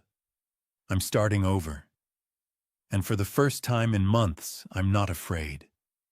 I set the pen down and closed the notebook. Outside, the wind rattled the screen door. The yellow rose swayed on the porch. I thought of Ginny in her hard hat, standing in the wheat field, saying, "This land has been good to us, Sam. It's got one more gift left." She'd been right. I turned off the lantern, lay down on the cot, and closed my eyes. Tomorrow, Morrison Energy would start site prep. Tomorrow, the future would begin. But tonight I just rested. May 1st, 10 a.m. David Morrison pulled into the farmhouse yard in a white Morrison Energy pickup briefcase in hand. I'd been waiting on the porch, coffee mug half empty, watching the wheat turn gold in the morning light. He climbed the steps, shook my hand. "Morning, Mr. Preston. Ready to make this official?" "Yeah." We sat at the card table inside. David opened his briefcase and spread a contract across the table. 30 pages, tabs marking signature lines. "This is the drilling partnership agreement Ginny and I finalized last October. Let me walk you through it." I pulled the contract closer. First, David said, "Morrison Energy funds all drilling operations. Estimated cost $8 to $10 million. You pay nothing. We handle permits, equipment, labor, everything." I nodded. "Second, you retain 100% ownership of the land. The lease grants us mineral extraction rights, but the farm stays yours. If you sell it someday, the royalty agreement transfers with the deed." Okay. Third, you receive 75% of net royalties. That's after we deduct operational costs, maintenance, transportation taxes. It's extraordinary. Ginny negotiated hard for that. I thought of her sitting across from David, sick and determined, fighting for me even as cancer ate her alive. How much will that be? Geological surveys estimate recoverable reserves at $25 million over the field's lifespan, likely 20 to 30 years. Depending on production rates, you're looking at $2 to $3 million per year. Some years more, some less. 2 to 3 million per year. For the rest of my life. David turned the page. Fourth, we've set up a trust fund. $500,000 managed by Sterling Wealth. It generates approximately $4,200 per month starting July 1st. That's your income while we're drilling. Once production starts, estimated 18 months, you'll receive quarterly royalty payments on top of the trust income. I stared at the number, $4,200 a month. More than double my teacher's pension. "You okay?" David asked. "Yeah, just, it's a lot." "It is, but it's what Ginny wanted." He pointed to the signature lines. "I need you to sign here, here, and here. Then we file with the state and drilling starts May 15th. I signed. My hand shook slightly, but the signatures held. David countersigned, slid copies into a folder, and handed it to me. Congratulations, Mr. Preston. You're officially an oil man. I laughed, short surprised. I taught history for 40 years. I don't know a damn thing about oil. You don't need to. That's what we're here for. David stood, shook my hand again. Crew arrives next week. I'll keep you updated every step. He left. I sat alone at the table, staring at the contract. 75%. 2 to 3 million a year. 4,200 a month starting July. Ginny had done this. While I was holding her hand reading to her, she'd been building an empire for me. I folded the contract and put it in the trunk with her letters. May 15th, 7 a.m. I woke to the sound of diesel engines and men shouting. I pulled on jeans and walked outside. The field behind the barn was full of trucks. Flatbeds hauling steel beams, a crane, a trailer full of drilling equipment. 20 men in hard hats and high-vis vests swarmed the site, setting up barriers, unloading pipe. A man in his 50s, barrel-chested, walked over. "You Mr. Preston?" "Yeah." "Caleb Miller, foreman." He shook my hand. "We're setting up the first derrick. Should be operational by week's end." That fast. Mrs. Preston did all the groundwork. Permits filed, geological surveys done, site prep complete. All we have to do is drill. He pointed to a spot 200 yards out marked with orange flags. She chose that exact location, October 22nd, 2022. Said the surveys showed the richest pocket right there. I stared at the flags. October, a month after she'd discovered Marcus's embezzlement. While she was setting traps, gathering evidence, she was also planning this. She was thorough, I said quietly. Best client I ever worked with. Carlos clapped me on the shoulder. "We'll do right by her. You'll see." I watched them work all day. By evening, the skeletal frame of the derrick rose against the sky, 30 feet tall and climbing. Earl stopped by around 6, brought sandwiches. We sat on the porch and watched the crew bolt crossbeams into place. "Ginny would have loved this," Earl said. "Yeah. Heard Morrison's hiring local. 10 full-time jobs, 20 seasonal. Good for the town." "Yeah.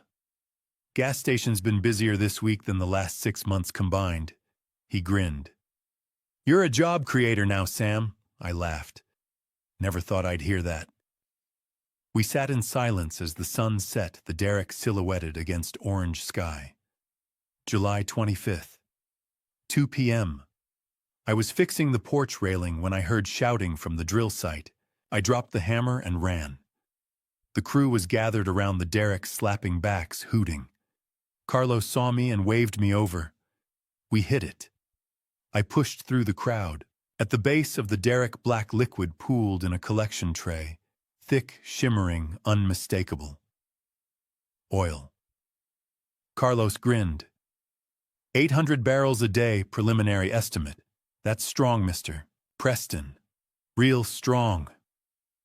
I stared at the black pool. It didn't look like $2 million a year. It looked like mud. But it wasn't mud. It was my future. How long until production? Full extraction setup 6 weeks, but you're looking at your first royalty check by this time next year. I nodded, throat tight. The crew celebrated around me, high fives, jokes. Someone opened a cooler of beer, but I just stood there staring at the oil. Ginny had known. She'd known it was here. She'd fought to protect it, and she'd won. July 28th. Evening, I replanted the yellow rose. The whiskey barrel had cracked over the summer heat, so I dug a proper hole at the corner of the porch, mixed in compost Earl had brought, and carefully transferred the bush. It had grown new shoots, bright green leaves, buds just starting to form. I watered it until the soil was dark, then sat on the porch steps and looked out at the derrick. Floodlights lit the site, now the crew working night shifts to finish the extraction setup. The hum of machinery carried across the fields. In the distance, the sun was setting red and gold, bleeding across the horizon. I walked out to the derrick. Oil flowed through clear pipes into a storage tank, steady and black. I stood beside the derrick, one hand on the cold steel, and watched the oil flow. 75% of this was mine. Enough to live on for the rest of my life. Enough to never worry about money again. Enough to do something bigger than myself. I thought of Ginny and her hard hat, standing in this exact spot, pointing at geological maps, telling David Morrison, "Drill here." I whispered, "Thank you, Ginny." The wind carried my voice across the fields. The derrick hummed. The oil flowed. And for the first time since she'd passed, I felt whole. August 10th, 6 p.m. I was sitting on the porch watching the derrick lights flicker on as the sun set when Earl's truck pulled into the yard. He climbed out, phone in hand. "You seen the news?" "No. Why?" He held up his phone. A video was playing. Local Tulsa news reporter standing in front of a glass office building downtown. The Chiron read, "Oil exec arrested. Federal charges." I took the phone. The reporter's voice was crisp, professional. Victor Hartman, CEO of Hartman Oil and Gas, was arrested this morning by FBI agents at his Tulsa headquarters.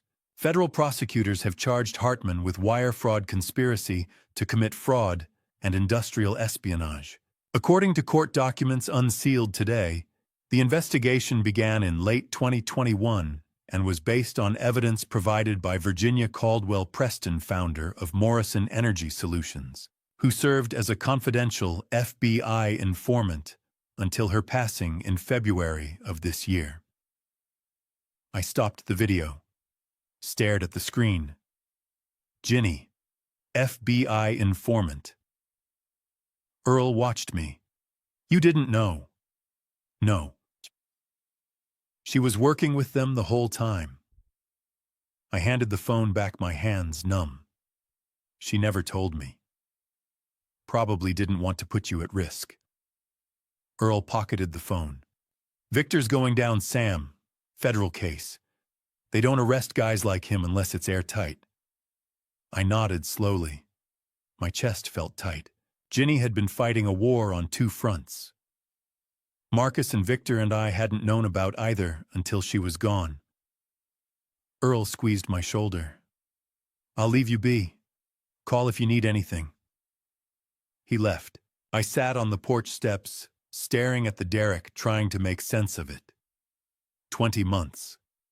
September 2021 to February 2023. The whole time she was sick, she'd been feeding evidence to the FBI, meeting with agents, building a case, and she'd never said a word. The next morning, my phone rang. Unknown number. I almost didn't answer. "Mr. Preston, this is Special Agent Sarah Thompson, FBI White Collar Crime Division. I believe you have my card." I pulled out my wallet.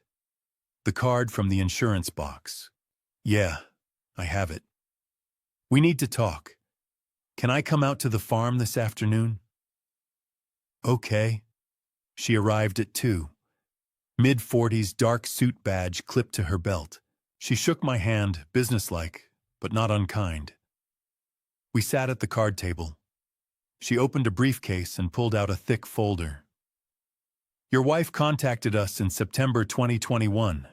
She discovered evidence that Victor Hartman was engaged in industrial espionage, stealing proprietary geological data, bribing county officials, attempting to manipulate lease auctions. She also informed us that her son was involved." I nodded. "I know. I found the folders. The blue folder, Victor Hartman Conspiracy. Yeah. That's what we used to build the case. Your wife was meticulous. Every email, every wire transfer, every meeting, she documented it all. She met with us monthly for 20 months. Even after her diagnosis, she insisted on continuing." Torres closed the folder. "She was one of the most dedicated informants I've ever worked with." My throat tightened. What happens now? We've arrested Victor. He's being held without bail. Trial's set for next spring. We expect a conviction. The evidence is overwhelming. He's looking at 15 to 20 years federal prison. And Marcus? Torres's expression shifted slightly. We approached him 3 days ago, offered immunity in exchange for testimony against Victor. He accepted. I stared at her. He gets nothing. No prison time. Immunity means he testifies truthfully and we don't prosecute him for conspiracy or wire fraud. But he's not walking away clean. He'll lose his CPA license. His reputation's finished. And if he lies on the stand, the immunity deal voids, and we charge him with perjury on top of everything else. I nodded slowly. Marcus would testify. He'd throw Victor under the bus to save himself. It was exactly what I expected. We'll need your testimony too, Torres said. You're a victim, the embezzlement, the guardianship scheme, the nursing facility contract. Your testimony corroborates your wife's evidence. When? Next week. We'll depose you at my office in Oklahoma City. Shouldn't take more than a few hours. Okay. She stood, handed me her card again. If Marcus contacts you, don't engage. Let me know immediately. The immunity deal prohibits him from interfering with witnesses. He won't contact me. I blocked him. Good. She shook my hand. Your wife did an incredible thing, Mr. Preston. She protected you, built a case, and took down one of the most corrupt operators in Oklahoma oil. You should be proud of her. I am. She left. I sat alone at the table, staring at the folder she'd left behind. A copy of Ginny's FBI statements, transcripts of her meetings, photos of Victor's office emails between Marcus and Victor. 20 months. She'd carried this alone. August 13th. My phone rang, blocked number. I let it go to voicemail. Dad, it's Marcus. I need to talk to you. The FBI came to me. They're offering immunity if I testify. I don't know what to do. Can you call me back, please? I deleted the voicemail. August 18th. Helen called. Sam, I wanted you to hear it from me.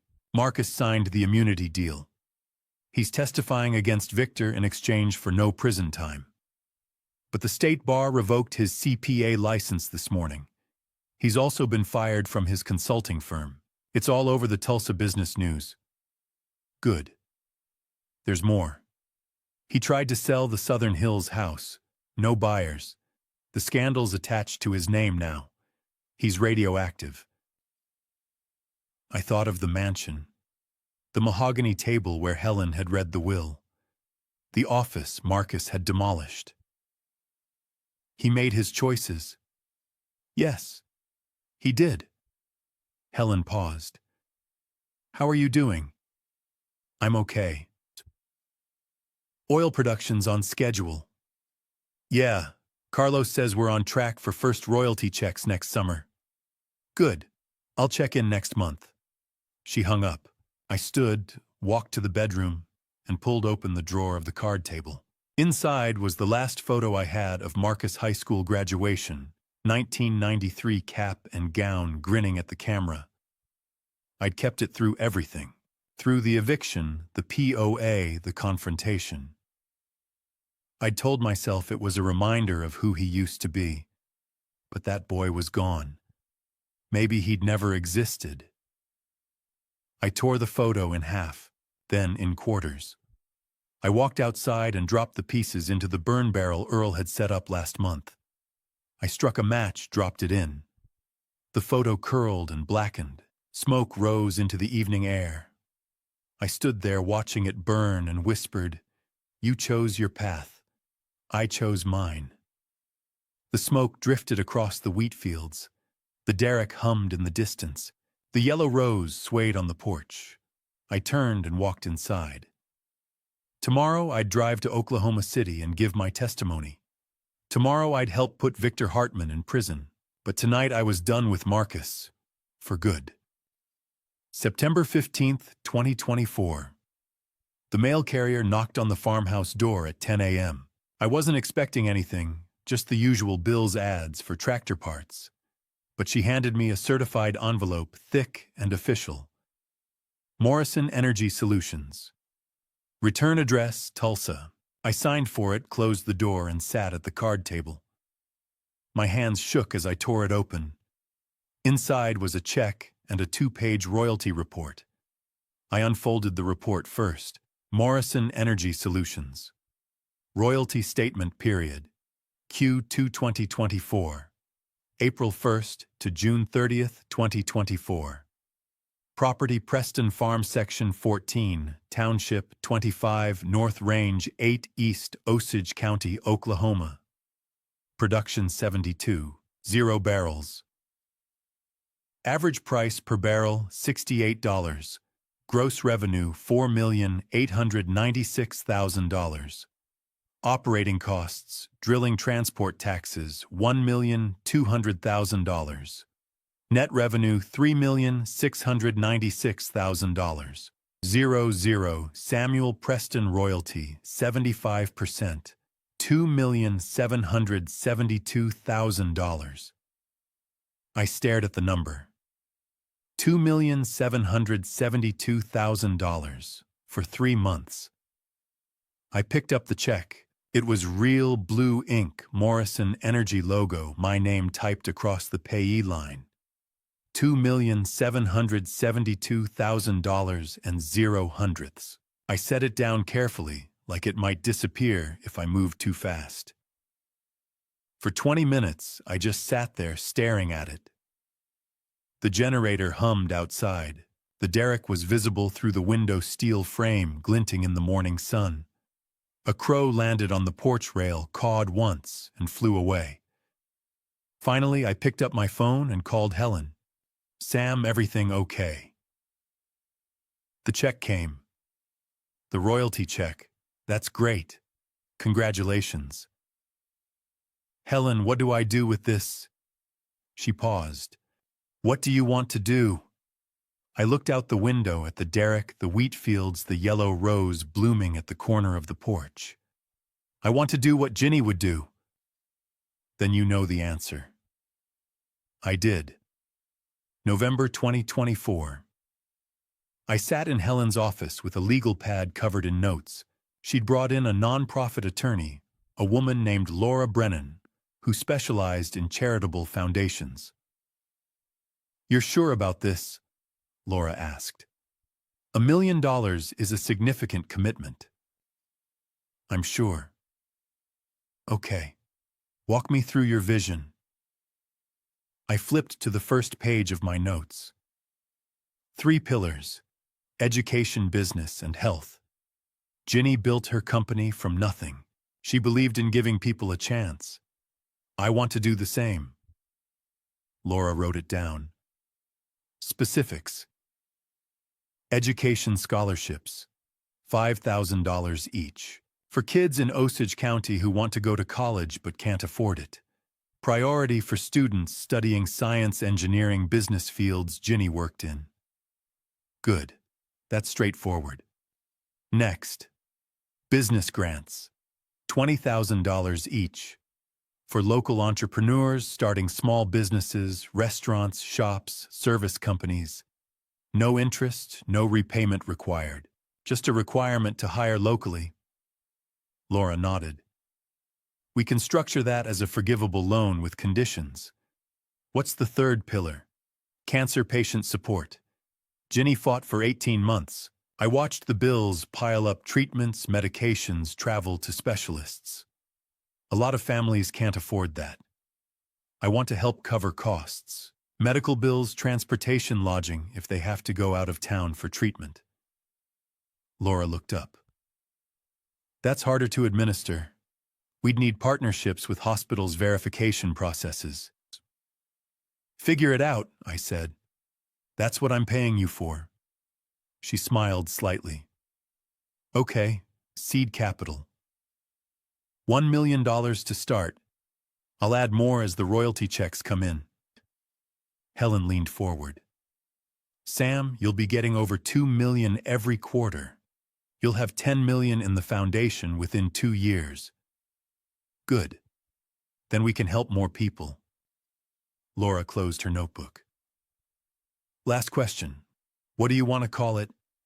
I didn't hesitate. The Virginia Ginny Caldwell Preston Foundation. April 12, 2025. The Osage County Community Center was packed. 150 people, students, parents, teachers, local business owners filled the folding chairs. A banner hung across the stage. Virginia Ginny Caldwell Preston Foundation. First Annual Scholarship Awards. I stood backstage, hands in my pockets, watching through the curtain. 50 students sat in the front rows, dressed in their best clothes, nervous and excited. 50 kids who'd applied for scholarships. 50 kids who were about to get $5,000 each. Helen touched my arm. You ready? Yeah. I walked onto the stage. The room quieted. I stood at the podium, looked out at the faces, young, hopeful, scared, and took a breath. My name is Sam Preston. Most of you don't know me, but you knew my wife, Ginny. She grew up 20 miles from here. She worked in these oil fields for 40 years. She built a company, employed hundreds of people, and never forgot where she came from. I paused, gripped the podium. Ginny believed that wealth isn't what you keep. It's what you give away. She believed in second chances, hard work, and helping people who just need a little boost to get started. I looked down at my notes, then back up. Today we're awarding 50 scholarships, $5,000 each. That's $250,000 total. It won't cover everything, but it's a start. And here's what I'm asking in return: make her proud. Study hard. Work hard. And when you get where you're going, remember where you came from. Help the next kid who needs it. The room erupted in applause. I stepped back, throat tight, and watched as Helen called names. One by one, the students walked onto the stage, shook my hand, received envelopes. Some cried, some grinned. One girl hugged me so hard I almost fell over. The last name Helen called was Emily Thatcher. She walked onto the stage, 18, dark hair, pulled back hands, shaking slightly. She took the envelope, looked at me. Thank you, Mr. Preston. I want to study petroleum engineering, like Mrs. Preston. I want to be like her. I thought of Ginny in her hard hat standing beside that first derrick in '96. I thought of Agent Torres, the FBI agent who'd worked with Ginny for 20 months. No relation, probably. But the name felt like a sign. Don't be like me, Emily, I said quietly. Be better. Be like her. She nodded, tears streaming down her face, and walked off stage. When the ceremony ended, parents swarmed the stage, shaking my hand, thanking me. I nodded, smiled, said the right things. But inside I was somewhere else. I was in a hospital room, holding Ginny's hand, listening to her whisper, "Trust the farm. Everything you need is there." She'd been right. The farm had given me everything, and now I was giving it back. That night I stood on the farmhouse porch, watching the derrick lights blink in the distance. The yellow rose swayed beside me, full bloom, bright as sunlight. I thought of the 50 students holding their envelopes, 50 futures that might not have existed without Ginny's vision. I felt tears well up, first time since she'd passed. I whispered, "Ginny, this is your legacy." The wind carried my voice across the fields. The derrick hummed, and for the first time in 2 years, I felt like I was doing what I was supposed to do. Living the life she'd built for me, and making sure it mattered. February 28th, 2026. Dawn. I stood in the rose garden, breath misting in the cold air. 70 years old today. 3 years since Ginny passed. The garden had grown. 50 bushes now planted in neat rows along a stone path Earl had helped me lay last summer. At the center stood a wooden bench, Simple but sturdy, with a brass plaque bolted to the backrest, Ginny's garden. It was late February. The roses were dormant bare branches dark against the gray sky. But if you looked close, you could see the buds forming tiny green tight as fists. In a month, they'd bloom, yellow, bright as sunlight. I sat on the bench and looked out at the farm. The derrick stood tall in the east field lights blinking steady. Beyond it, the wheat was winter-planted, ankle-high and green. The farmhouse had a new roof, new windows, a generator that didn't sputter out every third night. The barn had been rebuilt, red paint, straight walls, no rust. 3 years ago, I'd been 70 pounds lighter homeless, sitting in a guest room with an eviction notice and a rusted key. No money, no plan, just Ginny's voice in my head. Trust the farm. Now the farm was worth $25 million. Oil royalties came in every quarter, $7.5 million a year, steady as clockwork. The foundation had given away $3 million, 150 scholarships, 60 business grants, 200 cancer patients, helped with medical bills. I thought about Marcus. Last I'd heard through Helen, who still tracked these things, he'd burned through $6 million, $3 million on cryptocurrency schemes that collapsed, $2 million gambling in Vegas, $1 million on a consulting firm that folded after 8 months. Now he was living in Phoenix, selling used cars. Jessica had left him. The Southern Hills house had finally sold, but the money was gone. I didn't feel sorry for him. I didn't feel anything. Victor Hartman was in federal prison. 15-year sentence. He'd be 85 when he got out. If he got out. I heard footsteps on the gravel path. Earl appeared, thermos in hand. 75 now, moving slower but still showing up every week. "Morning, Sam." "Morning." He sat beside me, poured coffee into the thermos cap, handed it over. We sat in silence for a while, watching the sky lighten. "Heard from the university," Earl said. "Emily Thatcher is doing real good. Petroleum engineering. Top of her class." I nodded. "That's what this is all about." "Ginny would be proud." "Yeah." Earl finished his coffee, stood. "I'll let you be. Just wanted to check in." "Thanks, Earl." He walked back to his truck engine, rumbling to life, gravel crunching as he drove away. I pulled a pen and a folded piece of paper from my jacket pocket. I'd been carrying it for a week, not sure what to write. Now I knew. I wrote, "Ginny, today is February 28th, 2026. 3 years since you left. I'm 70 years old. The farm is thriving. The oil field you found is producing $7.5 million a year. The foundation has helped over 400 people. Marcus burned through his inheritance. He's selling used cars in Phoenix. Victor's in prison. They both made their choices. I miss you. I think about you every day. I see you in the yellow roses, in the derrick lights, in every scholarship check we send out. But I'm okay. I'm better than okay. You made sure of that. You spent 2 years building walls around me, protecting me, planning for this. And it worked. I don't know how much time I have left, but I know what I'm doing with it. I'm living the life you built for me, and I'm making sure it matters. Thank you for everything, for 40 years, for this farm, for believing I could do this. I love you. Sam." I folded the letter, walked back to the farmhouse and unlocked the trunk. Inside were Ginny's letters, the one from the will reading the one from the barn attic, the notes she'd left in folders.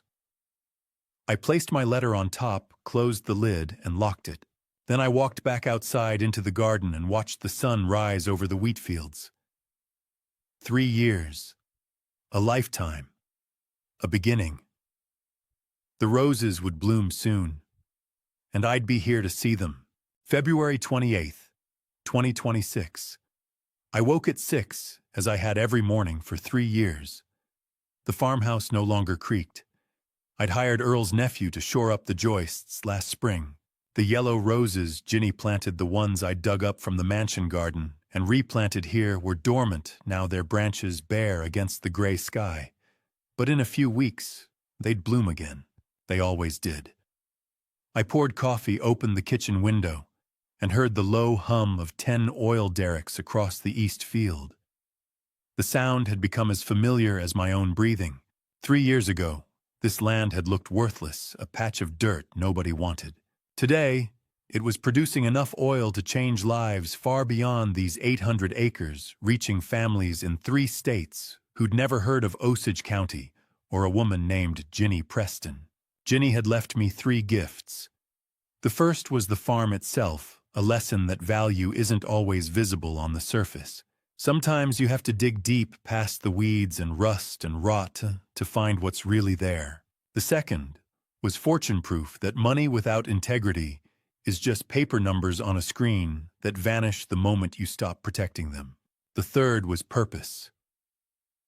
The understanding that legacy isn't built after you die. It's built while you're still breathing, one decision at a time, one life at a time. Marcus had received $12 million in cash investments and property.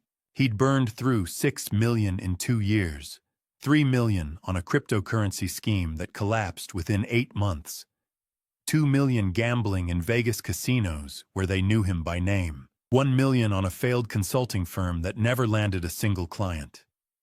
His wife Jessica left him last fall, took their dog, and moved back to her parents' place in Edmond. Now Marcus sells used cars in Phoenix, living in a 1-bedroom apartment. He rents month to month, working for a dealership that pays him on commission. Victor Hartman sits in a federal prison in Oklahoma, serving year 3 of a 15-year sentence. His oil empire, the one he'd spent 30 years building, was dissolved by court order. His name, once respected in boardrooms across the Southwest, is mud. His assets were seized. His partnerships dissolved, his reputation destroyed. I feel no anger toward either of them anymore, only gratitude. They'd given me a gift without knowing it. They'd shown me exactly who I didn't want to become. The foundation Ginny envisioned is thriving. I live on $60,000 a year, enough for groceries, utilities, and the occasional dinner in Tulsa. The rest, about $7.5 million annually, goes directly to the Virginia Ginny Caldwell Preston Fund. Over the past 3 years, we've awarded scholarships to kids who couldn't afford college, launched small businesses for families who couldn't get bank loans, and helped families facing cancer treatment costs they couldn't pay. Hundreds of lives have been touched. Thousands more will be in the decades ahead. Yesterday, Earl stopped by with a thermos of his wife's sweet tea. He's 75 now, still sharp as a tack, still checking the fences every morning, like Ginny asked him to. He brought news. Emily Thatcher, the young woman who'd reminded me so much of Ginny at the first scholarship ceremony 2 years ago, was topping her petroleum engineering class at the University of Oklahoma. She'd graduate in 2029. Earl said probably start her own firm within 5 years after that. That's what this is all about, I told him, staring out at the derricks. Earl nodded slowly. Ginny knew, he said. She always knew. We sat on the porch in silence for a while, watching the derricks pump in steady rhythm. Do you ever regret it? Earl finally asked. Not forgiving Marcus. I thought about that question, turned it over in my mind, the way Ginny used to turn over rocks looking for fossils. I regret that he made forgiveness impossible, I said. But I don't regret protecting what Ginny built.